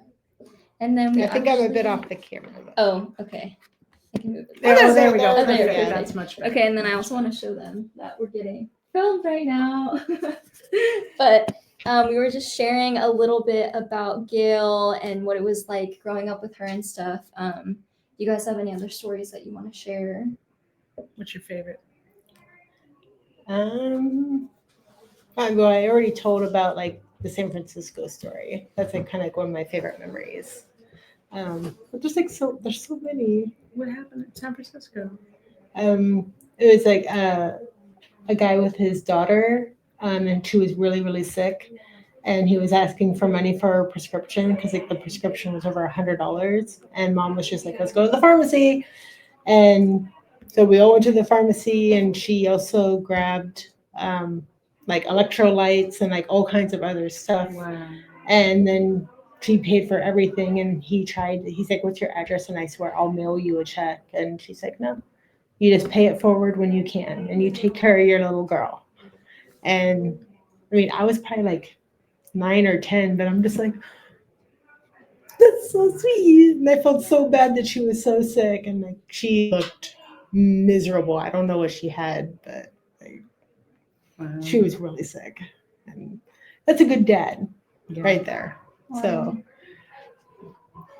I remember after I came home from the Philippines, which was my first duty station, and I had orders to Maine, and my car was at Dad's house, Dad and Gayle's house, and I was an E4, so I didn't have a lot of money, and she hands me your Texaco card, and she says, get your gas, get your food, whatever you need. And she never asked me to pay her back. She said, you don't have to pay it back. The same thing, pay it forward. And that actually really helped facilitate me being able to get from Santa Cruz to Maine. Wow. Yeah, you were at my house in Maine. yeah, Yeah, for my wedding. yeah, for your wedding. Back then. So So cool. And then dad also replaced your tires. Oh, Dad, yes. So I was stationed I was at Miramar back when it belonged to the Navy, and Dad says, "Hey, you gonna come home for this weekend?" I said, "No, I my car is not doing well. I need to get new tires." He's like, "Let me send you the money for the tires if you come home." And Gayle's in the background going, "Yeah, give it to her." So, yeah, they bribed me to come home. To drive home with tires. Yeah, yeah. Are there any comments there that you might want to read out to us? I'm just wondering, what are the people saying? We have a lot of join. Yeah, we have a So lot of does people anybody just have joining any us. like questions or? Let's see if I could scroll up on this. Thank you for sharing Mom with the world. She was an amazing woman. Oh, thank you, Technolo- Nancy. Technical pioneer who needs to be recognized in history, and for her life of overwhelming generosity, such a role model. Absolutely. That's so cool. And you don't think about having a mom in STEM, science, technology, engineering, and mathematics. You don't think of that as being out of the norm when you have someone who just lives it, breathes it, and doesn't brag about it. You know what I mean? Yeah, it's like she never Humble. Yeah, she was very humble. And she wasn't like, I have all this money, I know all this stuff. And she was just like, like literally that would be her. It's just like her everyday normal. Yeah. Yeah. I'm just trying to think of like there's so much, so it's hard to kind of just like what segment. I think you should re-talk about the how she first started getting into coding, because you were telling me that story, but for people joining and for them too. Yeah, so it was like when she was at college, and it was like with those big punch card machines, she managed to hack into some huge networked mainframe, and she was just asking questions like, how much disk space do you have? How many printers do you have? How much RAM do you have? But like when the disk space came back in the terabytes, which back then was Huge. she was like, oh, backed out. And like, she's like, I'm out. I'm sorry. And then some guys came to the college and they were trying to figure out like who was on that workstation. And then they found out it was her. And they're like, you got two options, jail or a job. And so that's how she got hired at Teledyne, is because she hacked into them. Wow. And then she wrote defense code. So cool. Let's see what people are saying. Oh, someone asked right here. I asked a question earlier. Was there anything that was a bugbear with her when it came to giving? Don't understand. I don't know What's bugbears. bugbear? I'm not familiar with I that don't know term. about that either. Yes, okay, somebody else is asking what's bugbear. Yeah, maybe we can wait on that one. But another question was, did she ever talk about her own childhood? She had a mother who was a little bit controlling and not very nice. I met her once. I met her sister. And her mother was talking to Wolf, our brother, on the phone one time and got angry with Wolf and hung up on him. And that made Wolf absolutely cry into just a full-blown, not temper tantrum, but he was really, really hurt by that. Mm-hmm. And Gayle called her right back and says, you can hang up on me all you want, but don't you ever hang up on my son like that. Don't you ever treat him like that. And that was kind of almost the beginning of the end of their relationship, because she was fiercely protective of, she was a definite mama bear where you guys were concerned. He was so hurt. He didn't understand what he did wrong. He was maybe 6 tops. Yeah, I mean, who does that? So that's probably why she was so open and giving to everyone, because she didn't get that herself growing up. Right? Yeah, it's like the most that she actually felt like she could be herself was with her grandfather. Wasn't it in Chicago? Like her grandfather lived in Chicago, and they did like the horse racing and. Oh wow! Yeah. It was someplace in that area. I want to say it was Chicago, and that's where she really got introduced to horses. And she said she was like 3, and she wanted a horse, and her grandfather said, well, if I get you a horse, you have to take care of it. So you're gonna have to feed it. And she's like, okay. And so, but there she could be herself. She wanted to wear like, her cowboy hat and her jeans and her boots. And, but then like her parents came and picked her up, and she's like, what's going on? And they're like, you did something really bad. Grandfather never wants to see you again. And they took her back. And she kept trying to figure out what terrible thing did she what did she do? Like why doesn't grandfather want to see me? And that's when she asked her Aunt Sally, who was Ruth's sister, and said, she was probably like 12 or 13.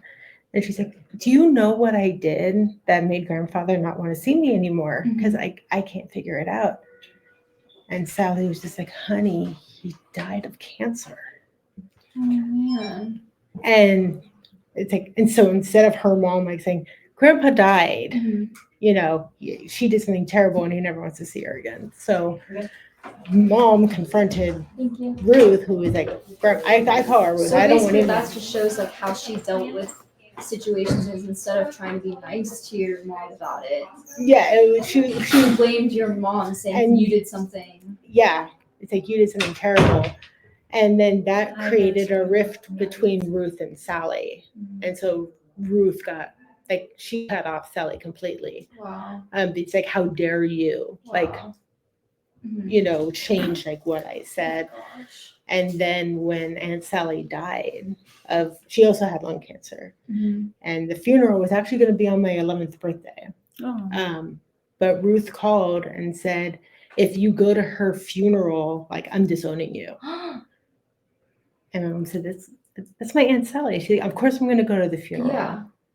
And she said, well, she died despite me. And then hung up the phone. Wow. And so after the funeral, like, we never heard from Ruth again. She disowned us because we went to our aunt, like, well, my great Aunt Sally's. But it was just like that was like the house she lived in, like how, and like her sister was Faye. Yeah, Faye. I've never met Faye or her son. So I remember one story there. We were at Faye's house, and I met her, and we're visiting, we're hanging out, and we're in the garage, and Faye's son had a croquet set. And Faye's like, hey, Xanthi, would you like to keep this? Do you want this? And Gayle actually interceded and said, that's not yours to give. And I remember in that moment being focused that she understood that there's a moral obligation. Like, let's ask your son before you just give his stuff away. And I truly respected that. And Faye got rather upset. No. He doesn't ever play with them. He doesn't ever use them. Xanthi can have them. And I'm like, no, we need to ask him. I distinctly remember that. Like, that was one of the early lessons of, just being respectful of others. Yeah, that's also one thing that mom was very like adamant on. It's like, this is yours, and you don't have to share it if you don't want to. I mean, it's nice if you share it, but it is yours. Nobody can take it from you. Nobody, so it gave us kind of like that. It felt good to like know that, it couldn't be taken away from you or something. Yeah. But she would also say it, but like, this is mine, and I would appreciate it if you guys wouldn't touch it. And that was it was a bronze horse that her grandfather had given her that had like a removable bronze saddle. Whoa. And at one point it actually had like a bridle, but the bridle broke. And she said, like, this is like my most cherished item. She's like, I don't touch your things, please don't touch mine. And like, I know she still had that horse when she passed away, and that's like, that was like, but it was because of from her grandfather, and so it's like they were super close. Yeah. Robin had a question. She said, I know Gayle told her that she lived with her grandmother. Grandfather raised her. But how many years was she with him? I think like 6. Yeah, I think it was a very short period of time. I think she lived with them from like 3 to about 6 when he passed away. Yeah, because like she got her horse at, like, she said she was around 3. Did she Yeah. ever tell you the story about how her uncle AJ? Oh yes, yes. And I how actually looked up AJ and I found his son, and I'm friends with him on Facebook. Oh wow, you'll have to Yeah. hook me up with that. Yeah, he's Um, such a cool guy. So, mom's uncle, his name is General AJ Beck, and he was on an Air Force base. And my mom wanted more than anything to be a jet fighter, like a fighter jet. She just wanted to be a pilot so much, but she was a woman, and women were not allowed to be pilots. in fighter jets at the time. Yeah, at that time, like it didn't matter how good you were, you were not allowed to be a pilot because you were a girl.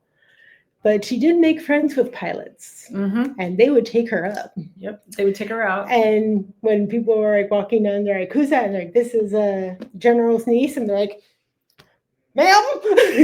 Well, it was interesting because they would take her out to get past curfew, to circumvent curfew as far as Oh yeah, and they go to the yeah. pool And house. you pull into the front gate and you're supposed to be there, at midnight or whatever. And they're like, "Oh no, we're bringing General's niece back." So she was very instrumental in that, and she was very proud. She was a little rebel. Yeah, very, very proud of that.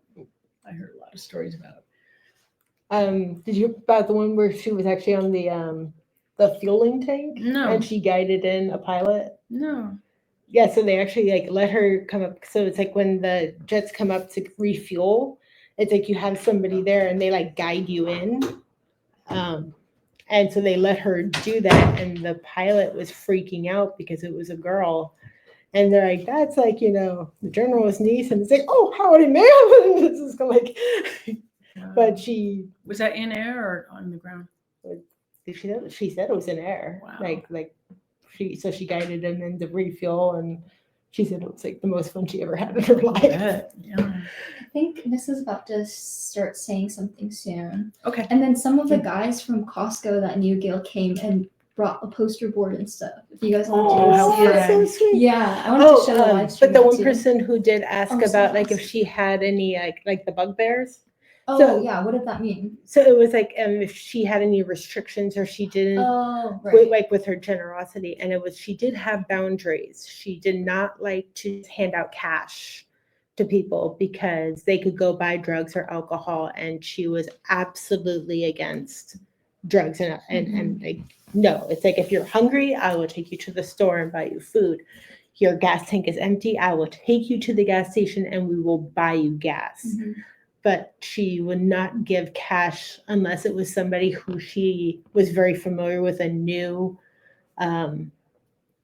like even just like an employee at a store, but she like knew them well enough to like know that they're in a hard time. They could use a couple extra bucks to, help them out. Like that's when she would hand out cash. But to like the stranger in the street saying they're hungry, it was always, let's go to the store. Let's go to the McDonald's. Let's go to Jack in the Box, where whatever was around there, and I will buy you food, but I will not give you money. She did buy me rum coolers one time or wine coolers one time because I was very curious. And she's like, if you drink at home and that's the only place you're going to drink and you're under my supervision, and it lost its appeal. So, well, I mean, I drink now, but For the time being.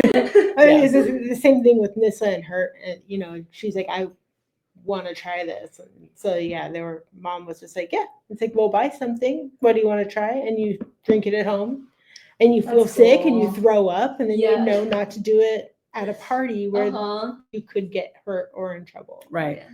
And In fact, I had absolutely no qualms about calling at 1 a.m.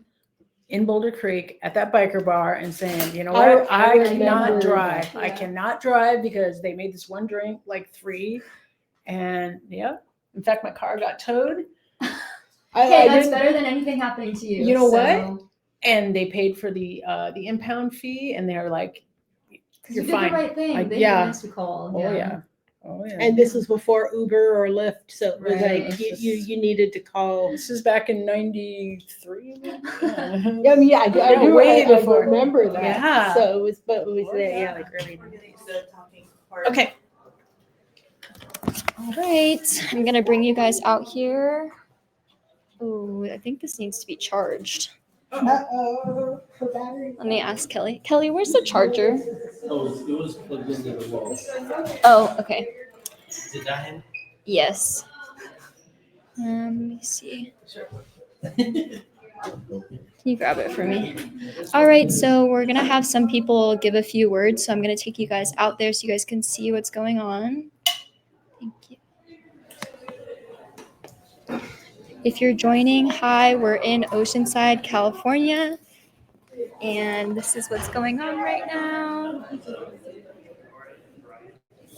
Nissa is just gonna say a few words, so I'm gonna have it set up. Hello. So I was gonna prepare something to say about my mom, but I think what I've come to realize is that as much as this day was about my mom, I think it's really about all of you. And it just means so much that so many people turned out with a heart about my crazy, weird little mom who would aggressively push treats on everyone around her. And we may not have, thousands of people here today. We do have thousands of people online, but every single person that came here today has showed up with so much heart. And I haven't been around a group of people that were so loving and warm and authentic. Every one of you, the stories that I've heard from you today have been so touching, and the things you've said about my mom or about you, I just want to thank you for being here. I want to thank you for letting my mom into your heart and letting me see you, letting her see you. And I think that's all I really want to say. Please eat some cookies because there's a lot of them. And I would love for anyone that would like to say anything. You're more than welcome. This is clearly not like a formal affair. Yeah. Anybody? I will leave this here. I'm just gonna turn it off. Whoever wants to come around. I'll say something. Okay. Hopefully people can hear. It's a little quiet, but There's a microphone. Hello. Hello. I met Gayle working at Costco. All I knew of her was the cookie lady. Brought us cookies every day. When I heard of her passing, I was very sad. But then Nessa brought in the flyer, and I got to learn more about her. I didn't know much about her. It started resonating with me because I started hearing things about Gayle that remind me of my mom. And remind me of this saying I heard about the parent-child relationship. There's 3 stages. When you're really young, you idolize your parents. There's nothing they can do, you worship them. Then we usually go through a phase where we vilify them. They're the worst thing ever. And then later we humanize them and we realize we're just like them. We're not perfect. But my mom's pretty incredible too. And I've kind of got back in this phase of idolizing her again. And I feel like maybe you're going through that again. So we're lucky enough to get like a 4th stage. Oh. Anyway, miss you, Gayle. Okay, you killed it. That was like the best speech ever. Well, I wrote it to you on Instagram, so I got Oh, you did? Oh my God. I was like, I don't think it didn't see red yet. You've probably been busy, but There's there's a lot the to read. DMs are like, Yeah, I'm sure. I could sure. just scroll. But thank you, that was perfect. Yeah. Anybody else? I know that was a tough act to follow. Well, maybe just a word. You want to say a word? Sandy, you want to say something? I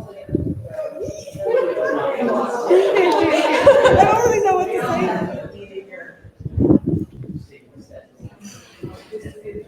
oh, they could hear. Someone said the cookie lady. Oh, good. So I'm Paulina, Gayle's eldest daughter.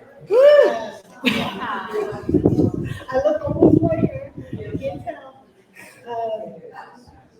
there were times where how she was like, you know, like embarrassing. And like, oh my, why are you doing this? And he's kind of going to hide or come to the table.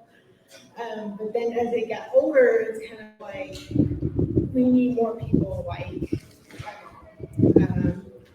we need people to come out of their shells and just be like, oh my God, your shirt is so cute, or you know, you try to bring that energy because you know, like somebody's, especially if it's not the social norm, but you know they're trying to be themselves, and those people just kind of look down on them. But when you like come up to them, and you just like are excited for them that they're wearing like a cute rainbow tail or cat ears or you know, they light up and you start striking up a conversation with them, and then I talk with them for like 5 minutes, but you know, it's like I now feel like so much better because it was such a fun interaction, and they walk away and I'm like, and so she encouraged me to do that because I was very shy when I was little. I would just be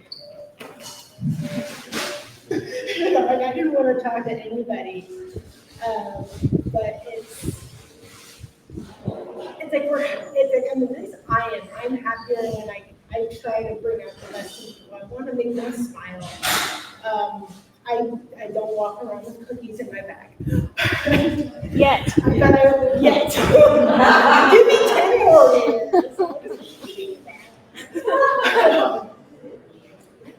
But I always walk around like wanting to like interact with people. It's like you smile, you say good morning. It's like, you know, you just try to make other people say it better, even if it's just with your thoughts and your actions. And, you know, when you smile, like use your eyes.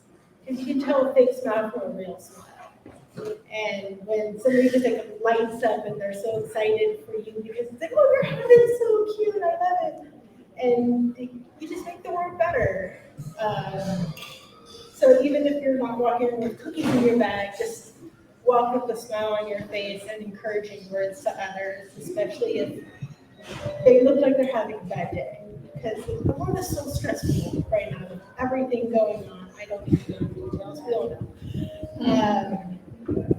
A lot of people are struggling, like mentally, physically, emotionally, and just giving them a pick-me-up, you know.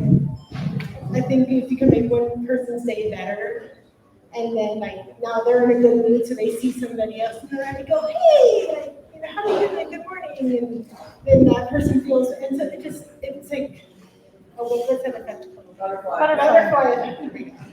We'll all turn from our mushy goo and become beautiful butterflies. Stealing that from her. A lot of people like that metaphor. I do love it. I love that. It works for me. I love it. I mean, like, does anybody have any questions? You know who I would love to have speak? I want Xanthi to speak, but I also would really love Jessie to speak. I don't know if you got to meet Jessie, but Jessie was mom's hospice surgeon. Yeah, and she was really,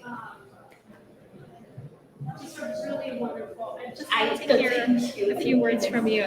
And I know that good afternoon or evening now, right, everyone. My name is Jessie RN. I do hospice, palliative home health, but I guess God gave me this opportunity to serve people, right? And I don't know why I have a chance for Gayle, and our world was just like so wonderful when I met her. Lisa was so I mean, the family. I mean, the way she wants her life to be, and I know we will call it the 10% of life towards the end of life, right, for a hospice patient. But we don't call it that way. We call it as this is our golden 10% of living, the way it should be, the comfort, the quality of life, and we hit our.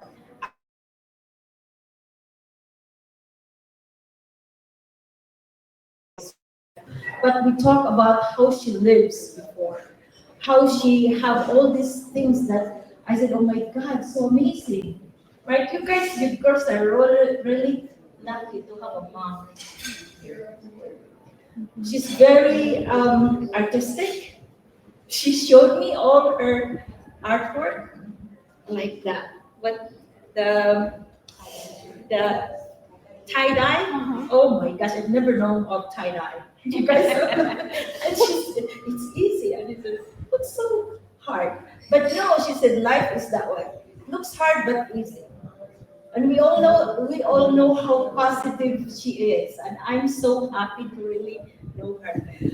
Again, I'm with her all the time. I'm mostly all the time, but towards the end, we have the 24-hour care for her, but which she needs, and she was begging. I think it's more about the comfort and somebody to talk to.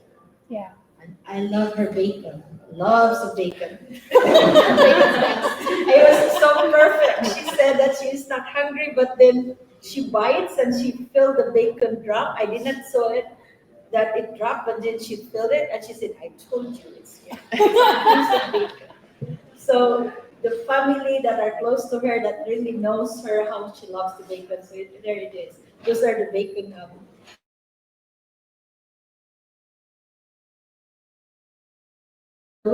way.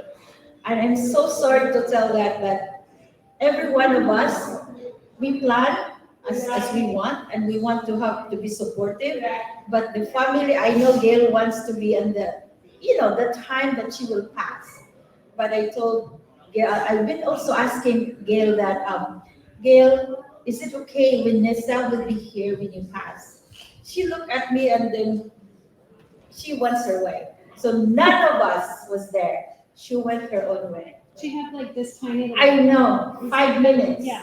She was in the parking lot, but she left before everyone. Not nobody I think was in the room at that time. That few minutes. So Lloyda, the administrator, and the RSD here, and she was the one that saw that. Anyways, yeah, she wants her way. This is just a lovely thing that if there is somebody sings that song of Frank Sinatra, My Way, that's Gayle. Frank Sinatra's My Way. Yeah, Yeah. that's perfect. Do you want to say anything? So nice.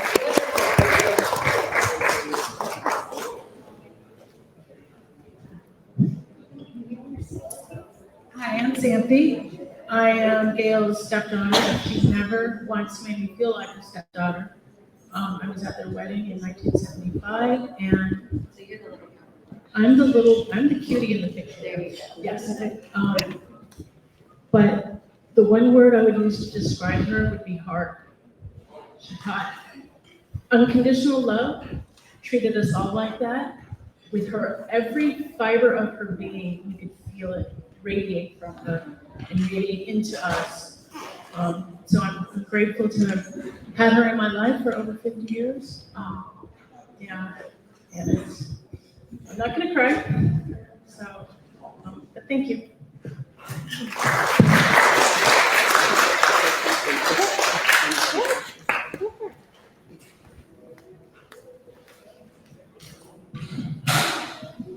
Hello, everyone. I'm Nero. I'm the activity director here at Oceanside Senior Living. First of all, I want to thank everyone for being here today for this amazing event. I've been here about a year now. Actually, 2 days ago, I just turned 1 year with the company. I've learned a lot, and I've met wonderful residents, and Gayle was just a very special person. I got to know her even more when I met her daughter, Nissa. About a month and a half ago, we started talking about this event, and I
done for many years, every year, I try to drive up there once a year, maybe twice a year, just to visit the hand. And that's so much fun. And the thing is, you know, you guys do that. We actually enjoy each other's company, and you know, every time I got to get together with Jim and help him with stuff, because I did construction, and he needed a hand in there to do stuff. So I wind up going half the time to talk to Jim, half the time to talk to Jim. That was a lot of fun. These were wonderful people. Of course, the kids. Nissa, I mean, it was so much fun watching you hang around with them. Go, yeah, I know Wolf's missing, but yeah. You couldn't afford to fly out. Yeah, well, we'll go get them. I can't afford to fly out of there. But, and a lot of the stuff that Jim would do, sometimes mechanical stuff, just wasn't up to his bar, so I'd help him with that.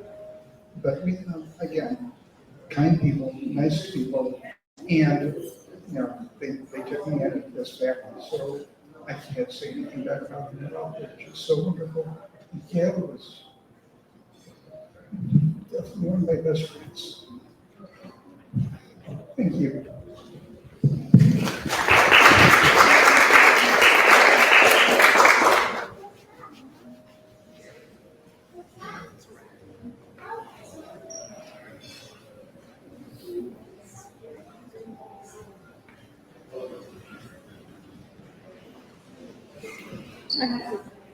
Do you guys know anything about her of creating the real ship? Because I don't know much about that. Yeah. I mean, is that something that people might want to hear? Like, Well, the Gayle chip is the ID chip for the image computer. But like, she created it. She designed it and made it work because it was amazing. Do you know who Dave Lee is? Or is? Sounds familiar. He's the architect of the Amiga computer. He's the one who made it work. He made the Amiga 1000, the 74, Okay. yeah. So he's and he's on.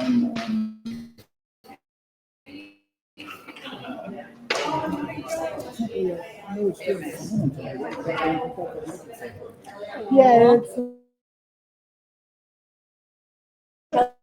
I try to avoid being here. ASMO. You can buy it on Amazon.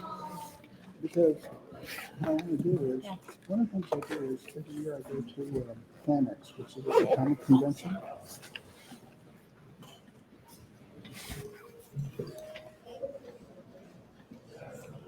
Gayle was the sweetest, kindest person I've ever.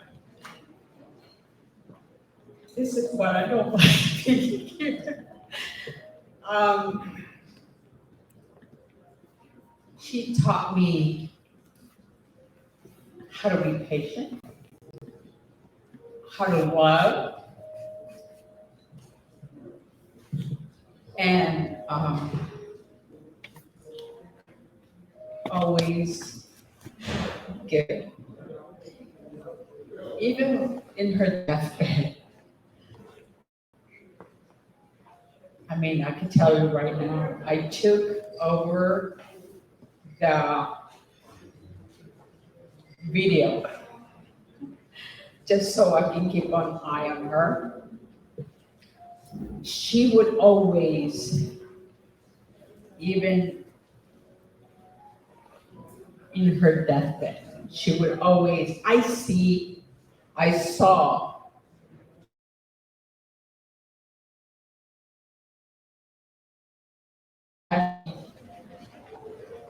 the staff and always tell them, go in my drawer. There is a drawer in the kitchen and I want you guys to have a snack. Even with that, I told her daughter, Ness, I said, I don't mind.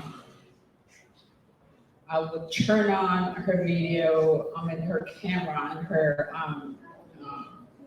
room to make sure she's okay. But I would notice she would tell the staff, hey, help yourself. There is snacks in the drawers in the kitchen. I mean, this lady is just unbelievable. I mean, she is the sweetest, kindest person I've ever met. And even on her last days, she would tell every one of us, I love you guys. And I thank you all for taking care of me.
Hi everyone. Sorry, we're having a lot of technical difficulties.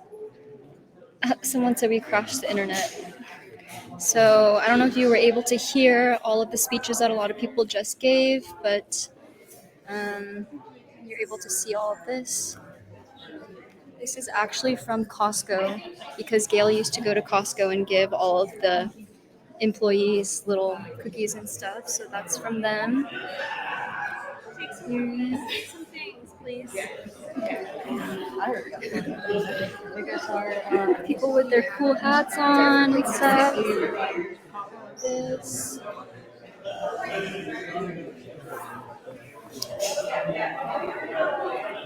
Let me know if the video is working now.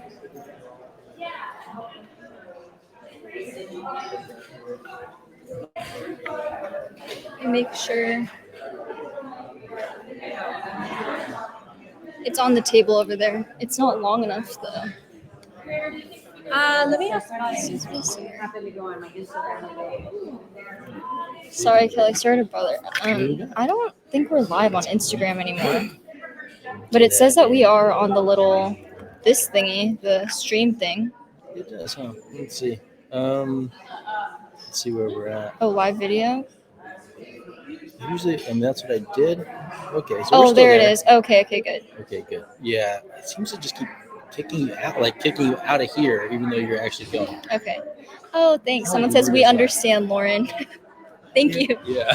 There's a lot of technical difficulties. This is our first time doing this. Yes. You didn't Not notice. easy. And the computer's gonna die soon. Oh, gosh. You have the- I have the charger, yeah. Down here. Oh, and one back Nico's looking for one. Oh, it doesn't fit in there. Plug it in back there though. Okay, let's try it. So, God, wait. Can we wait? So CBS is here, Should I have them face you over there? and they're recording a bunch of stuff. I think we're about to do a big group video.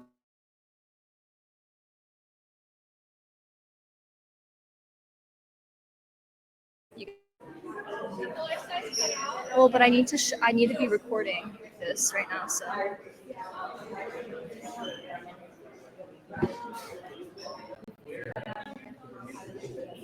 That I can do. I don't think so. We're gonna take a group photo.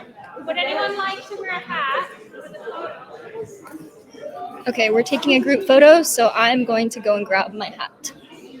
Really quick. Or my shoes, I'm breaking.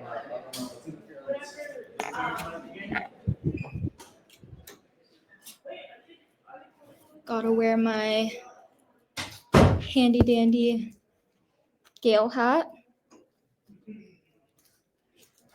Hee. No. We have Livestream. Oh, can we plug in right here? Yeah. Actually, and then see if this table moves. Oh, it does not.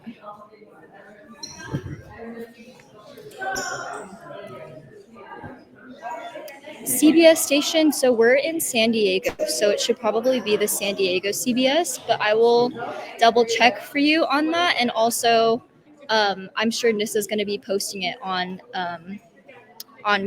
Planet Gayle story. Janie Bubs, I also do hope someone does a movie on her life because it's super interesting. When will it air on CBS? Let me double check and ask them. Maybe we could ask right here. When will this be airing on CBS? I'm not the guy to ask. He's not the guy to ask. Okay, I'm gonna ask someone else. Hold on. Okay. We get to be a part of the photo. Yeah, they're asking.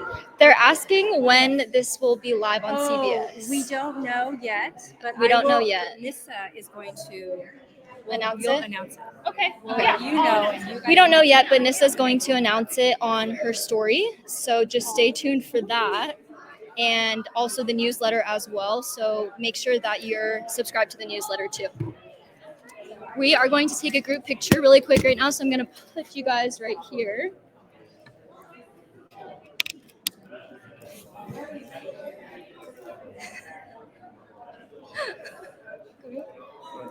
Look at this comment. These cookies. Big.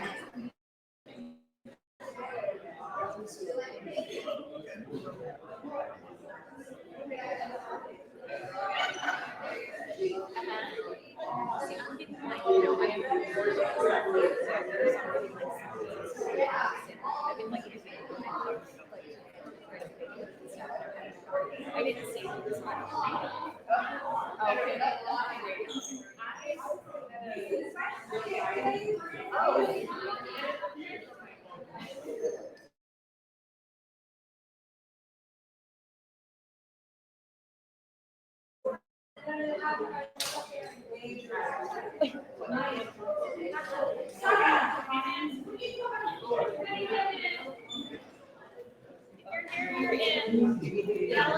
Oh, can we get everybody in the group photo?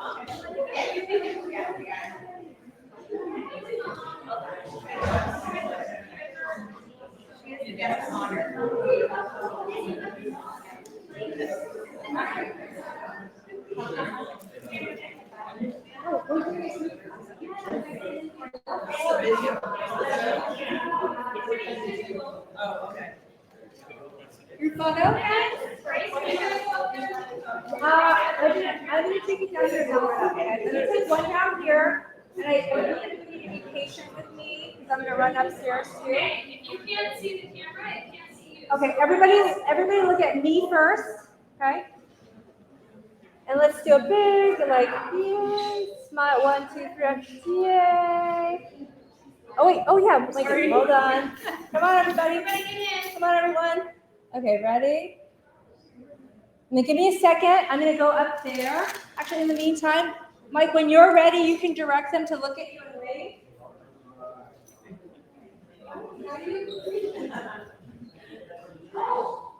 So I'll count down. Happy birthday, Gayle.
A lot of technical difficulties and stuff.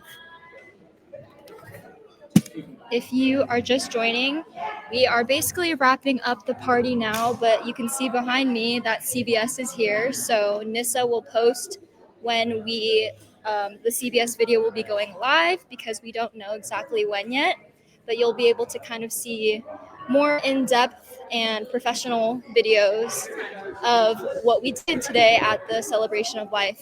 So everyone's kind of just hanging out, enjoying food, and doing that. Hi from Alberta. So cool. We're also trying to figure out how to plug this computer in right now because it's going to die. So bear with me. There's been a lot of technical difficulties today. Yeah, can you try and plug that in for me? No. Is it this charger?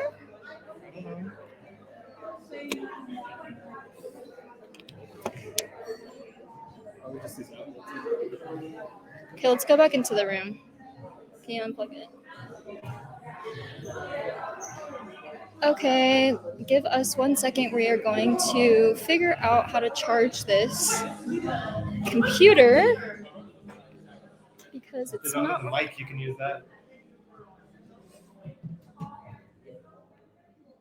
Is that working? No, I think it is this charger that's not working.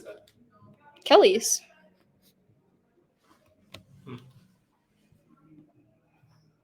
Try plugging that out.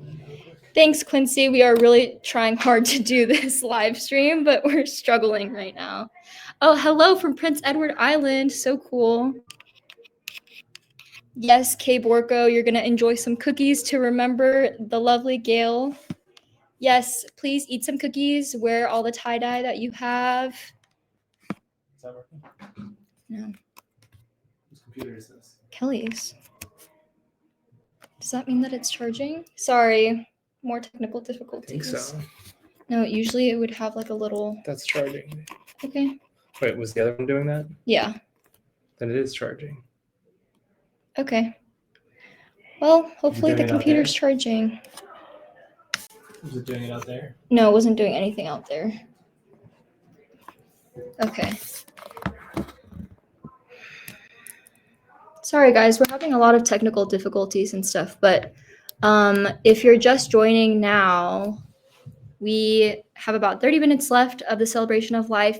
We did do a recording with CBS today. I don't know exactly when it's going to be put out, but Nissa will definitely send it in the newsletter and post about it on the social media accounts.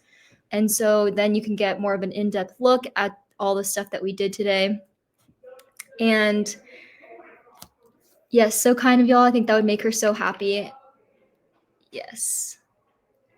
Hopefully Gayle is watching over us right now. We're all wearing tie-dye, fun tie-dye. And these are actually her hats because Nissa washed all of her hats and then did like a life-size thing, blow-up thing of her.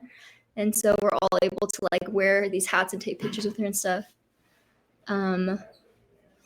It was an honor to be a part of this. Thank you. Thank you guys for joining, and thanks for dealing with all of our glitches and stuff. It was very hard. Thank you for doing all of this for us that couldn't be there in person. Of course, we're really trying hard. Oh, from New York. Hello. Thank you. Thanks, everyone. I hope you guys enjoyed seeing all this. I know you guys would be here if you could, but thanks for just joining in anyways. After this computer has a little bit more charge on it, I am going to show you guys around one more time so you can kind of see all the stuff. And yeah, I will let you guys know if there's any other updates.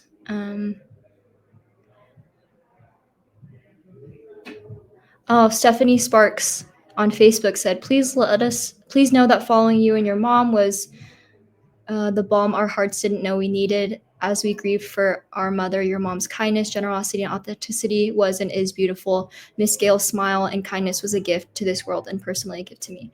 Thanks, Stephanie Sparks. Nissa and her family definitely appreciates that, and I'll have her read all of these messages soon. Hopefully you guys are still able to see me okay. Let me know if you guys have any other questions or any other specific things that you want to see. Yes, she definitely has left a legacy for all of us. So many people shared fun stories about her today and talked about her aggressive kindness and just her being her unique self, and unapologetically herself too. And I think a lot of us can learn a thing or two from her, definitely. Thanks for joining. Okay, hopefully we're at 12% battery now. So how many children did she have? So I believe full children, I think she has 3. So Nissa has one older sister and then an older brother named Wolf. And then they have a half sister who is here today, and then a few more other half siblings as well from their dad. Did Gayle support any charities? That's a really good question. I'm sure she did, knowing her. She also loved to do a lot of in-person things. So I'm sure she did a lot of volunteering in person. If you have heard about her horse rescuing, that was a huge part of Nissa's childhood too. Her mom would rescue a lot of horses, especially the ones that were kind of the misfits. Maybe they were disowned by their mom or were injured or something like that, and weren't getting along with the rest of all the other horses. Those are the ones that her mom would take in. Yeah, someone said she did charity every day in many ways. She definitely did. Her kindness every single day was definitely charity in itself to people. So I definitely agree with that. Let's see. Okay. I'm going to wait a few more minutes so that the battery is at least at 15%. And then I will be able to bring you guys around for the people that just joined to show you kind of what's going on out there and people wrapping up the party and stuff. Yes, love how much Gayle helped animals. Yes, I don't know if you just heard, but one of the ladies that works here at the senior living center that Gayle was at during her last few years here, she was saying that Gayle would always give her leftovers to the workers here because she wanted them to give the leftovers to the wild animals that are outside. And I don't know if you can see through this window, but there's just like a fence and a bunch of trees and stuff in the back patio area of the senior living facility. And so Gayle would just always want them to give leftovers to like the squirrels and the random animals that are back there. So that just, shows how generous Gayle was even to humans and to animals, all animals.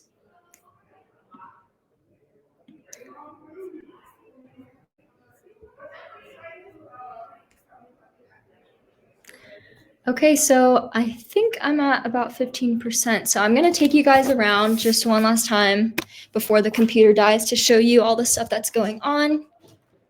And then we'll probably wrap this up and you can hear more updates on the newsletter or just by following and stuff on our social media. Mainly during the speeches. There's Nissa right there.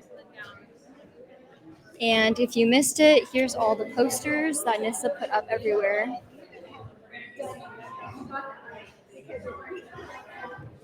And we just posted all of these on our story as well, on Planet Gayle story, so you can see all of that information on there. If you want to look here, there's more stuff here. And you can see all of the cookies that are out too. This is one of Gayle's daughters.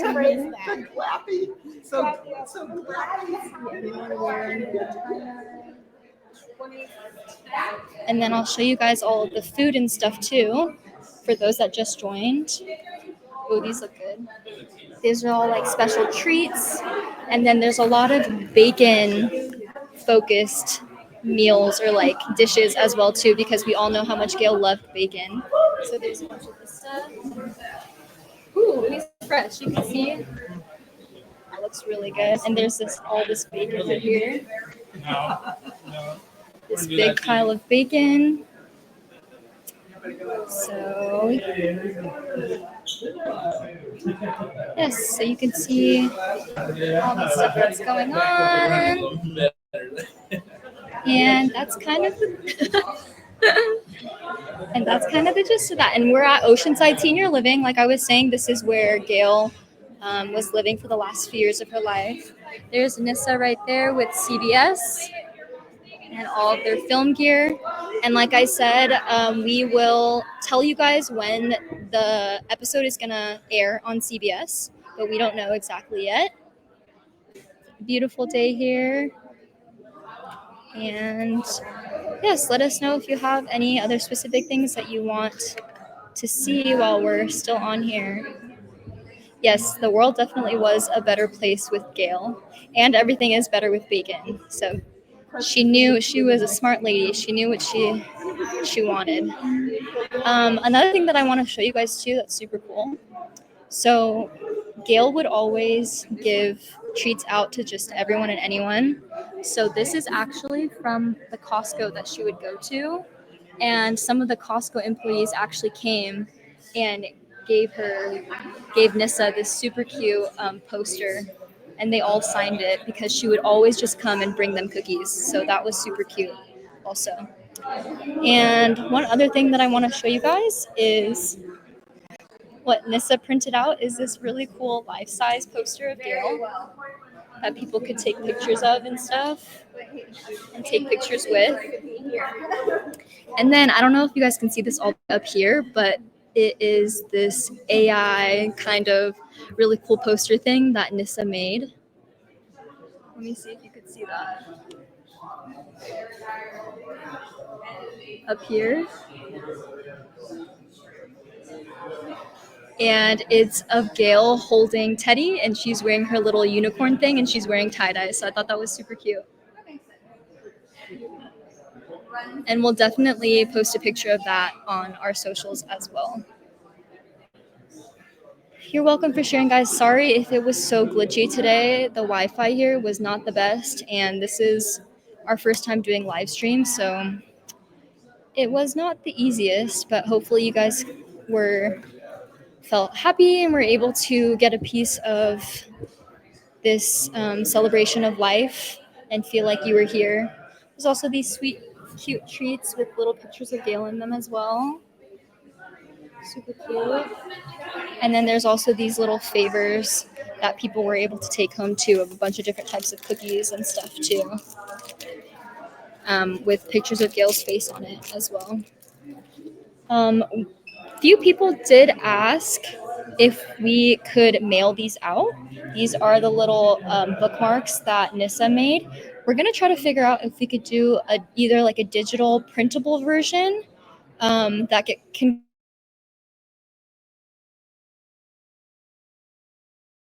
be. Okay, see, the video is not working anymore again. 1 second.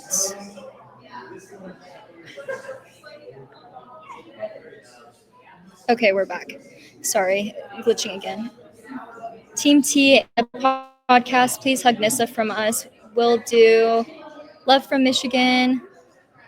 Thank you guys. Thanks for tuning in. But like I was saying, yeah, we're going to try to figure out if we could do a digital version of these for you guys to be able to print out at home, or if we can try to mail these out. It might be a little difficult to do that, but we're going to try our best to figure out a way for people to get access to these who aren't here. So definitely stay tuned for that as well. Yeah, and that's about it. Just keep staying tuned on social media, and also remember that Nissa is going to be writing a book soon about Gayle and her life. So that's really cool. Someone on here suggested that someone should make a movie about her too, and that's definitely true. Her life is so cool. Little May Mobley said Gayle is an old soul. She was born in our era, the fifth era, the wrong era. Had she been born in our first or second era of this world, she would be a commonality, not a rarity. Gayle is an old soul. Honestly, I feel like Gayle and her personality transcends generations, just the way that she is.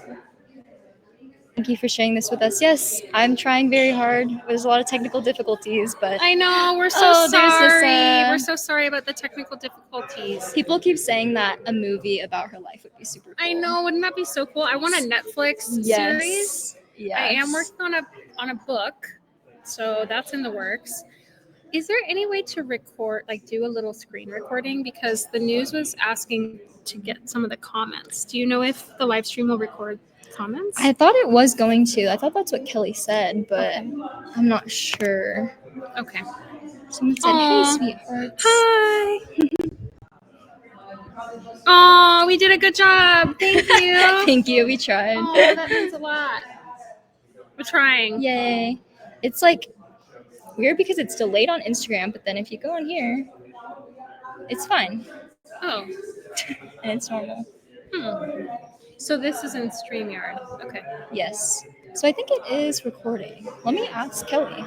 See if I'm we taking you know- guys with me to ask Kelly some technical questions. Sorry, you're on the live. We have a technical question. Is this being recorded? Like people were asking, are they gonna be able to rewatch this or no? Yes, I believe so. Through the actual StreamYard thing that we're using right now. Okay, because it's like recording, right? Yes. Oh, okay, cool. Will it be able to see the comments and stuff?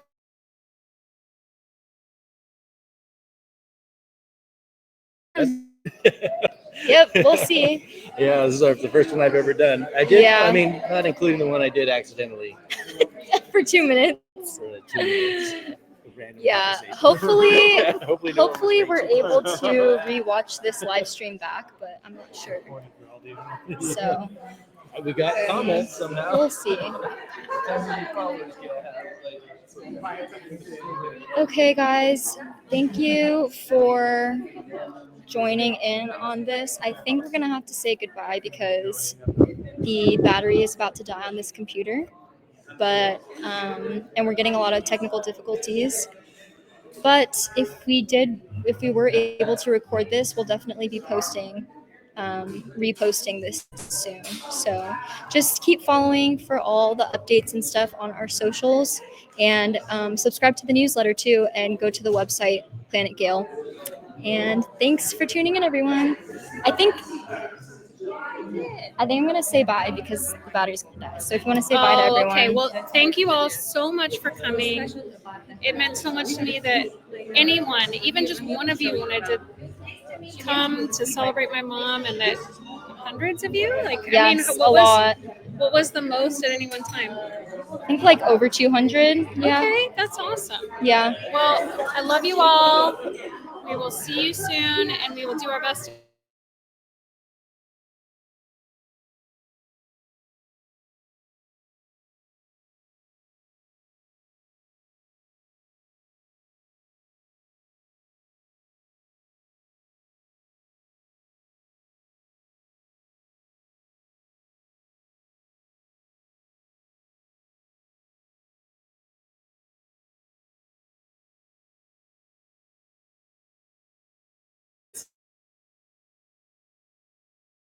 Good. But now I'm just awkwardly, I said bye and I'm still here. Okay, bye for reals.